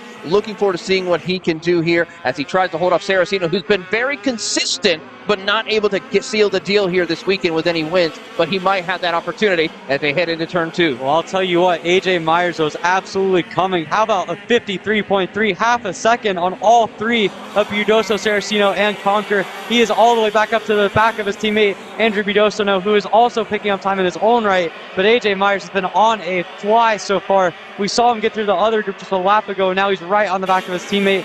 Saraceno's got a few tenths in the back pocket for himself, but it's all coming down to AJ Myers, who continues to be absolutely flying up towards the front of this group. So AJ Myers now 2 car lengths away from Andrew Pajoso. Pajoso about 3 back from Saraceno. Myers, big run into that left. Oh, he had a little look there down the inside on Pajoso. This time by the start-finish line, 7 laps complete. We're estimating probably a 20-lap main event for the Pro Stars drivers, maybe 19. If that's the case, we're still not even halfway yet, and the top 4 drivers are already tightening up here around 2nd and 3rd. Here comes Myers, looking on Pajoso. He'll take over the final podium spot, and AJ Myers gets a little bit closer to the front of the field. Pajoso will push him down to turn number 4. Great drive by AJ Myers as he now tries to see if he can pull away from his teammate Andrew Pajoso, setting his sights on Saraceno through the red 171 hairpin. They will go, in a great drive off for Pajoso, but cannot find that opening to get to his inside. Yeah, it just looks like Myers has a little bit of a better drive throughout the corners. You can see now AJ has not been able to dust Budoso per se, but he's certainly got the extra pace advantage. He's pulling in on Saraceno as well. Only about 2 kart lengths now back to Vincenzo, from Vincenzo to AJ Myers. Those 3 all have about a second in the hand to get to Josh Conker, who's just consistently run 53.8s, 53.7s, and that is probably enough at the moment to hold off Saraceno, but that does not factor into AJ Myers, who's been absolutely flying. Again, another lap down, a 53.6 that time while passing Budoso. AJ Myers is coming, and he's coming pretty fast. Here he goes, 1 car length back from Vincenzo Saraceno. I don't know if he'll dive bomb him into turn number 4. He may get him over into the red 171 hairpin, but he's there, knocking at the rear bumper of Vincenzo Saraceno. Not going to be close enough this time. Maybe in the back section. AJ Myers sees Josh Conker up the road. He's watched the gap come down, and from dead last on the grid, AJ Myers, a last to first challenge unintentionally by coming underweight in the scales, and he goes a little wide. Here comes Pajoso as Saraceno gets beaten by Myers into the uphill section. Pajoso will follow. AJ Myers to 2nd, Andrew Pajoso 3rd. He caught Vincenzo Saraceno way off guard and got him out in the marbles there with that pass. He certainly did, and Saraceno tried to respond as they came out of that 2nd hairpin. Not going to work for him as they now tuck their head down, come across the line. Saraceno tries to get to his inside. Not going to work. Yeah, Budoso able to get through with the move that Myers made coming into the turn 10 kink there. Again, an aggressive move by AJ, but he's got so much pace in hand that it seems worthwhile for him. And now for Saraceno, this is a little bit dangerous territory. I'm not exactly sure how the points go, but if Conker can somehow stay in front of the 2 Magic carts, he's now got about a 50-point advantage just from this race alone. So with all that here, Josh Conker, to give you an update again, another 53.8 like you said. With the pass, AJ Myers will still even to him, so he'll be on the way. Pajoso just trying to hang on to his coattails as he starts to pull a little gap out for himself over Vincenzo Saraceno. We're past that halfway marker just barely here at about 9 minutes to lap. 7 minutes and some change to go, plus 2 laps across the line, so still plenty of time. The cool part about the Stars Championship Series races with the Track Lights North America safety system is they have a timer on that head flag stand that all the drivers can see as they pass the start-finish line. So not only do you have that state-of-the-art lighting system for the red lights to start the shifter races, as well as the green and yellow and red lights around the racetrack, you've also got a timer for the drivers to know exactly how much time is left in the session. And for A.J. Myers, that's been a perfect way for him to, I think, manage this race beautifully. And now he'll be bringing the charge. Captain America for A.J. Myers to Captain Canada in Josh Conker as the Canadian Maranello driver leads them up the hill. And that gap is now down less than a second. You can almost fit them both into frame into the left-handed sweeper. As they work their way through the carousel into the braking zone, they'll go. Conker keeps a tight line through the two side-by-side hairpins, and as they come out of corner exit, you see A.J. Myers putting that power down. The one thing I would recommend probably for someone like Conker or Myers, don't even look at that clock. Worry about that a little later on in the run. We are still got quite a bit of racing left to go as they head over into turn number 2. The gap picked up another 10th for A.J. Myers. Yeah, that time Josh Conker set his personal best at 53.691, and it still wasn't quite enough to match what A.J. Myers was doing. So Myers, again, we've seen all weekend, really all year, him have dominant levels of pace in the shifter category when he's on, and certainly now he is putting things together. Again, he did not intend to go to the last for the first challenge, but being underweight at the scales, that's pretty much exactly what has happened.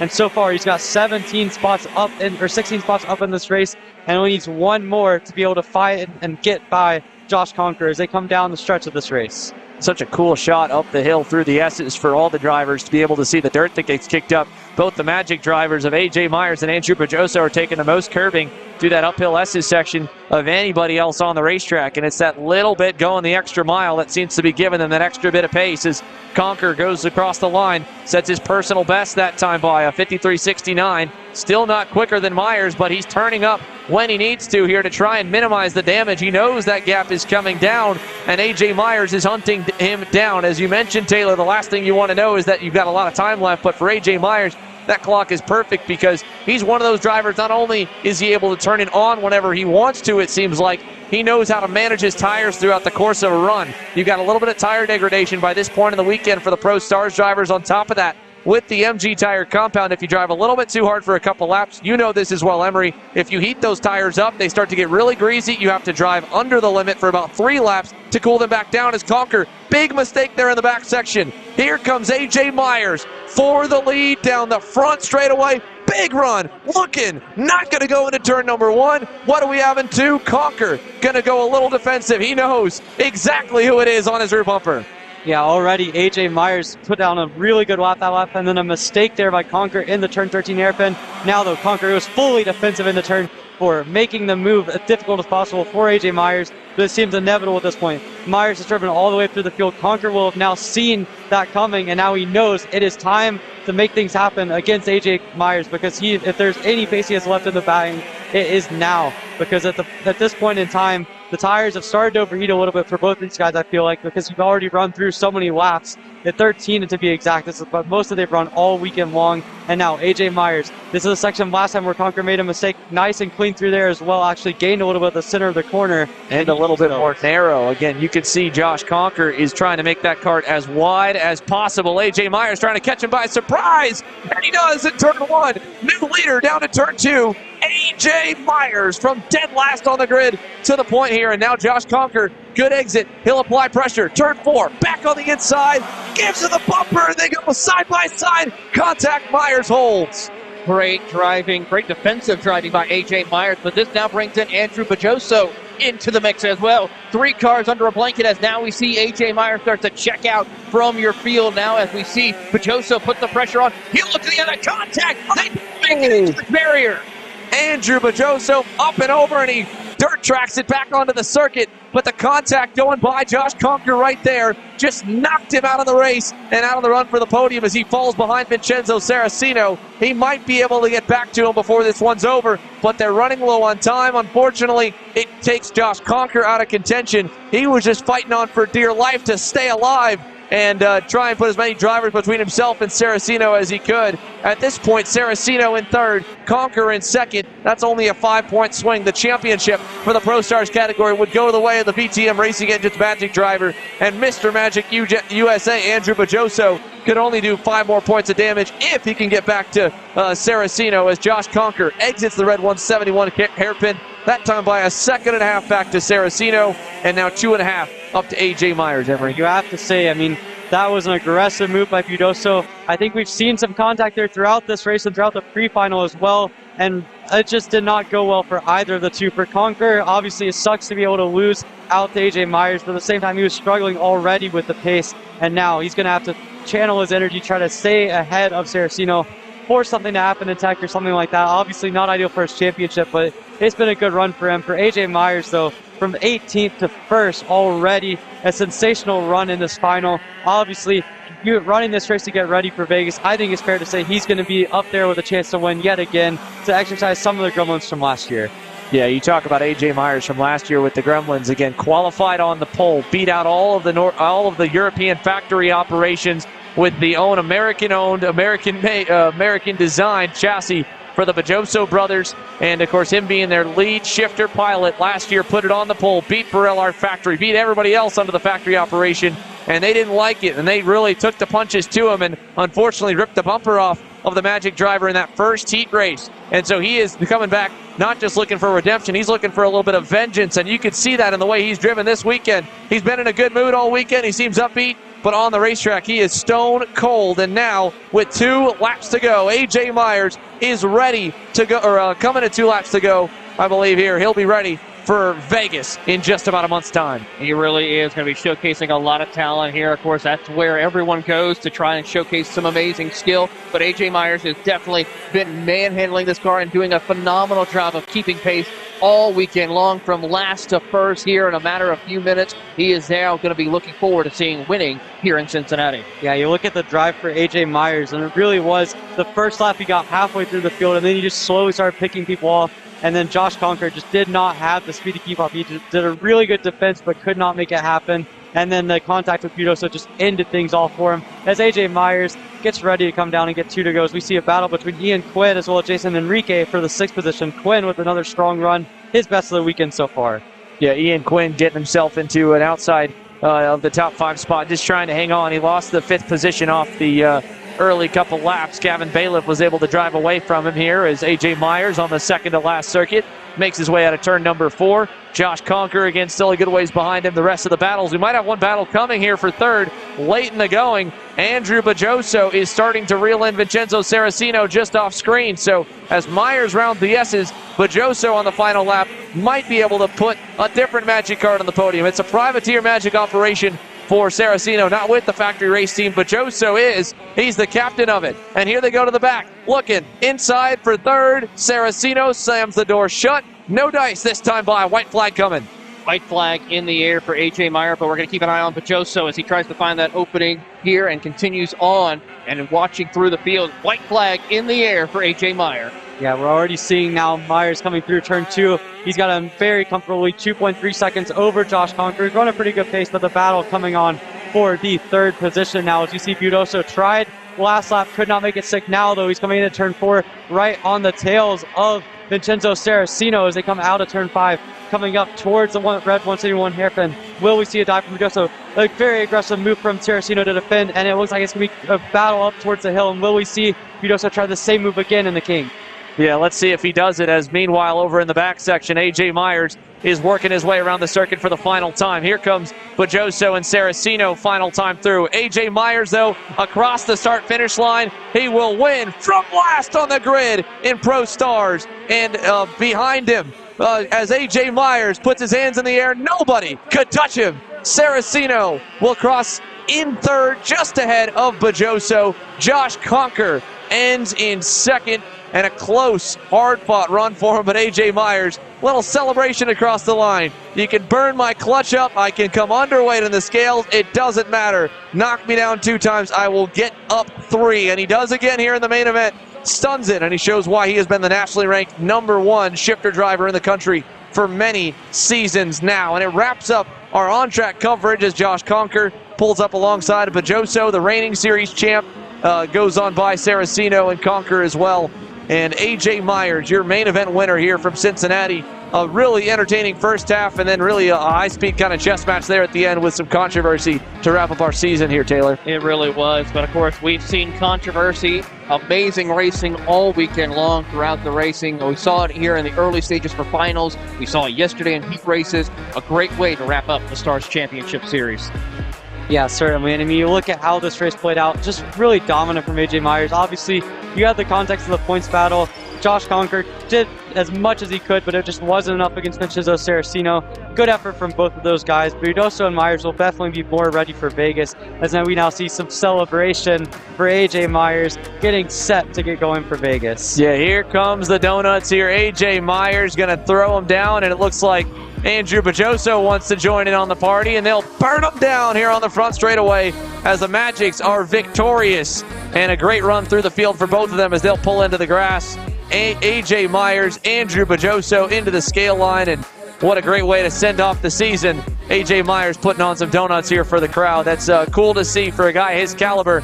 We weren't even sure if he was going to celebrate a win like this one. Well, you definitely got to celebrate when you put it from last to first on the field, just like that. He did it clean all the way through. No extra wrecks up front that brought him there. That was raw pace, and that was awesome to see. We're going to see if we can have a word with as many of our top finishers as we can. Vincenzo Saraceno, your unofficial Pro Stars champion. We'll go to commercial break and come back with more action here live from the Motorsports Country Club of Cincinnati. The on-track action for the 2022 Stars Championship Series is all wrapped up.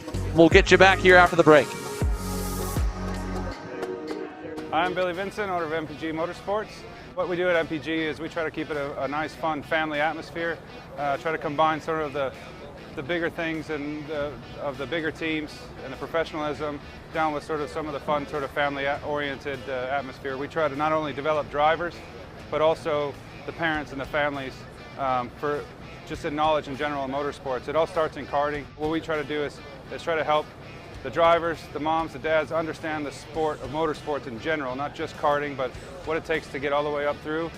Whether you end up wanting to be a driver or a mechanic or an engineer, you know, we can help you with that, and that's what we're here for. If you're interested in joining us at MPG, our home base is at Whiteland Raceway Park in Indianapolis, and you can contact us at info@willpowerkart.com, and one of our great people will reach out to you, and we'll try to put the best program together. Looking for a top-level team environment that fits your budget? Look no further than AMAX Racing. We cater to customers around the country who want driver coaching, tuning assistance, hospitality, track support, and a family race environment. Our race schedule is support available at all levels, from club and regional series across the Midwest to top-tier events such as the TKNA Grand Nationals, the U.S. Pro Kart Series, and the Scooter Pro Tour. Whatever level you may be at or want to get to, AMAX Racing can get you there.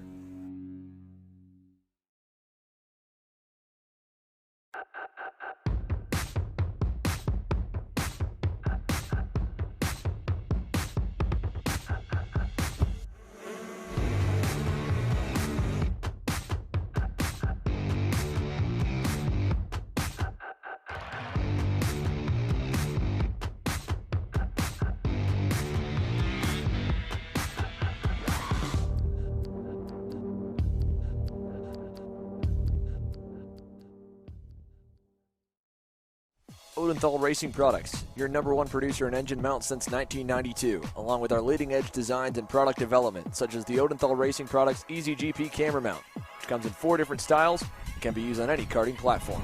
To see our products online, go to odenthalracing.com.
How you doing? My name is Mike Doty from Mike Doty Racing from Orange County, New York. We're about an hour north of New York City. We're a full-service kart shop that we supply IAME, Rotax, and all rock engines.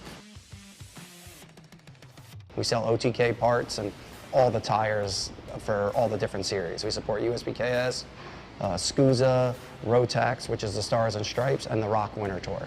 What we do is we try to get the drivers better by data, driver coaching, and setup. We have a lot of good drivers that come through our program. We have a lot of experience. I've been doing it for almost 35 years, and we just try to translate that to all our customers. For more info about Mike Doty Racing, you can contact us at MikeDotyRacing@gmail.com or call us at 845-551-0572.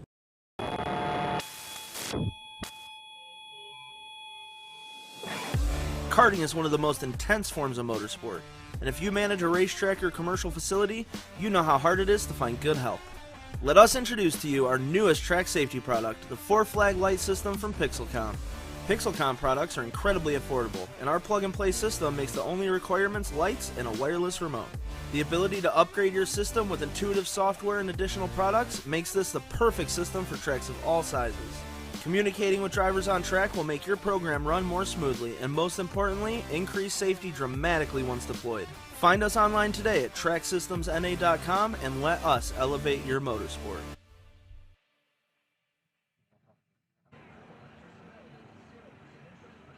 Welcome back to the Motorsports Country Club of Cincinnati as we get set to move on to race day podiums and the season finale festivities can begin. Let's go ahead and hear from our top contenders in the Pro Stars Division Championship. Josh Conker and Vincenzo Saracino on their own will be down one by one to talk with our Emery Lida. Let's send it trackside here to Emery. Emery? All right, here with your unofficial KZ Stars champion, Vincenzo Saracino. Vincenzo, a really nice season for you. Were consistent all the way throughout. This weekend, maybe a little bit slow on pace, but certainly still up there. What were your thoughts on the season? The season went great. My biggest error was back in New Jersey last month where I had that little slip up in the wet and finished down in 6th. But other than that, I was king of the castle up in Newcastle, then 2nd in GoPro, and 3rd here. So it's really all about consistency. Got you. And when you look at the season as a whole, you had some good battles, whether it be between you and Josh, you and Talon, and then this season or this race even a little bit with the two Magic guys. As you reflect on the season, what do you think your biggest takeaway from the battles were? Just how consistent AJ and Andrew are. I mean, you can see the times. Myself and Josh, we were the only two that were within that 10th or 2/10 of AJ and Andrew, but you just see how consistent they are with their marks. And I mean, I can speak for myself that I make a few mistakes here and there, and that's what brings the gap that they have towards me. Got you. And then looking at this weekend as a whole, you had some good pace in the pre-final and one of the heats as well. Looked like at times you were close to being able to challenge them, but just couldn't quite get it done. When you looked at the final, was it a mindset of you just trying to be a little bit more conservative to conserve the championship, or were you genuinely a little bit down on pace? No, it was a little bit of both, honestly. I wanted to clinch the championship and finish the race and keep my nose clean, but also I wanted to push hard and try to go for the win. But at the end of the day, I could see that was out of my reach, and by lap 5 or 6, I was championship mindset, just finish the race. Got you. An awesome season, Vincenzo. Congratulations on the championship, and we can't wait to see you next year. Yep, back to you, Xander. Thank you, Emery. And as you can see here, we are continuing to wrap up at the end of the day. Let's go ahead and we'll bring on in Josh Conker, who was the other half of the championship battle at the end of the season. He is the Rock Stars champion, but just comes up a couple points shy in Pro Stars and led a good chunk of our main event here today. Emery? All right, here with your KZ Stars unofficial vice champion and runner-up in today's race in Josh Conker. Josh, an outstanding start to the race, saw you run out ahead of the pack, but eventually AJ Myers got you down. First off, taking a look at this race, what were your thoughts as AJ was closing in on you? Yeah, it was definitely a difficult race. I had the tire pressure set a little too high, so I tried to get out front early and try and run and hide, but AJ's the best in the country right now, so it's definitely hard to do that. I was looking forward to getting a battle with him and maybe learn some things. As, he is one of the best and can teach me a thing or two. But I had some unfortunate contact there with Andrew that kind of ended that chance. But all in all, it was a good race. Lots to learn still, but we're definitely looking forward. Got you. Now take me through that contact with Andrew and what you thought about it. Yeah, we went through the S's. The tires were a little dirty. We were running a little low there, trying to battle with AJ, and car got away from me, and then Andrew tried to make a pass, and I don't know if I stepped out a little too far, or got a little too close, or what happened there, but we made some contact, and it ended up with an injury off the track, and me with a bigger gap to AJ than I would have liked. But it's racing; it happens. It's life. We move on. We look forward to Vegas. Got you. Now, you talk about the Maranello kart that you came onto at the end of the season. Obviously, a really strong effort from you in New Jersey. You end up as a vice champion. When you look at the season, what are some of your biggest takeaways? Yeah, the Maranello chassis has been really good since we've been on it. Making the switch to the KZ power plant as well for this weekend with the carbless racing engines was, amazing. Learning a lot every time.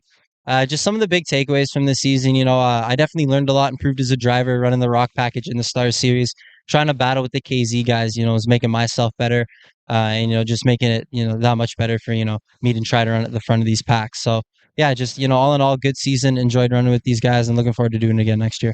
Got you. Well, congratulations on an awesome season, and we can't wait to see you in Vegas and then again next year. Back to you, Xander. Thank you, Emery. Josh Conker, your Rock Stars subcategory champion, vice champion in Pro Stars. We will bring on in the two Magic boys here, Andrew Bajoso and AJ Myers, one by one, as, of course, they gave us some donuts, something to celebrate at the end of the season, and a passing of the torch for Andrew Bajoso, the reigning series champ, and your 2021 Pro Stars season. Comes away with a top 4 result and nearly ends up beating the new champ to the line there for third. Let's go down to Taylor. Here with Andrew Bajoso, who comes home in P3 today. Of course, Andrew, first, walk us through you having to fight your way up through the field and then the contact that you had with Josh Conker. Well, yeah, I kind of got second wind as soon as I saw Conker driving AJ very aggressively. And I broke really deep to get as close as I can coming out of the red 171 turn, and we had to get a run on him in the S's, and I went to the inside, and I don't know if the contact must have happened as soon as I hit the curb, because I must have not had enough room on the outside, and I think that's when I got into the side of him. Well, of course, we got a lot of things going on and coming up. Of course, the Supernats is the big one for you coming up. How confident do you feel being one of the top drivers in shifter karts getting ready for this special event? Physically, not that confident. Mentally, I'm confident. I'm there, I'm there to win. I'm there to do my best and let people know what Magic Kart is. Well, what is the magic behind the Magic Kart then? What makes this kart so unique compared to all the others that we see out here racing, not just here this weekend, but around the world? It's just the team we have, the people we have. The SRP engines on the Magic Kart is just second to none, one of the best, and I'll give all credit to the factory over there in Peppo, and they all work their butts off, and over here me and AJ do the R&D, and it's proven. Andrew Bajoso coming home in third position. Back over to you, Xander. So Andrew Bajoso with a solid run to round off the season as he had a good battle with Vincenzo Saraceno down at the line. Now let's talk to the man last to first in a challenge maybe he didn't want to take, but he ultimately had to take after coming over to the scales underweight. AJ Myers, his first Stars start of the season, and about as eventful as it can be. He is your winner here today, and he's down with Taylor. Here with AJ Myers coming home in P1, started dead last. I got to say, first and foremost, the jump that you had when you were able to fight your way up through on that opening lap. Walk us through that lap, because that was nothing but pure and amazing driving. Yeah, off the line, I did not have the best start. I had a good initial launch, but then there was just karts going everywhere. I backed out of it, ended up sending around the outside, everywhere. And then after that, I was just picking them off one at a time. Walk us through having the mentality of that patience of making sure you pick them off one by one. We were talking during the broadcast, with you being in that second place, you could easily look up the clock and realize, okay, this is how much time I have. I'm going to take my time, save my equipment. Yeah, I noticed how far I was back from the leaders early on. Look, they were fighting. It wasn't that big a gap, and I was making ground up, passing people and not losing that gap to the leader. Eventually made my way to second. Started running him down, and then he made a key mistake in the back, and all of a sudden I was there. He went super defensive. I just stayed patient, let him block as much as he wanted to, and then got the pass when I got the opportunity. Of course, everyone is looking forward to seeing you compete at the Supernats here in about a month's time. Everyone's putting you as that #1 driver. Do you feel that confidence here going forward with this race? Yeah, I'm always confident, but I always have that. I put that pressure on myself, and I know all these Europeans are coming over. Last year, I put it on pole, had some unfortunate luck through the heats. This year, I want to get Vegas done. It's the one that's eluded me. Well, good luck to you at Vegas, and of course, congratulations at winning at Cincinnati. Back over to you, Xander. Thank you, Taylor. Again, A.J. Myers, one of the best in the country, and always a pleasure to have him here. And he had to fight for it this weekend, no doubt about it. We're quiet on the mic here, but podium ceremonies are getting ready to get underway here in the paddock. And we thank all of you for tuning into this main event live stream here for the Stars Championship Series finale from the Motorsports Country Club of Cincinnati.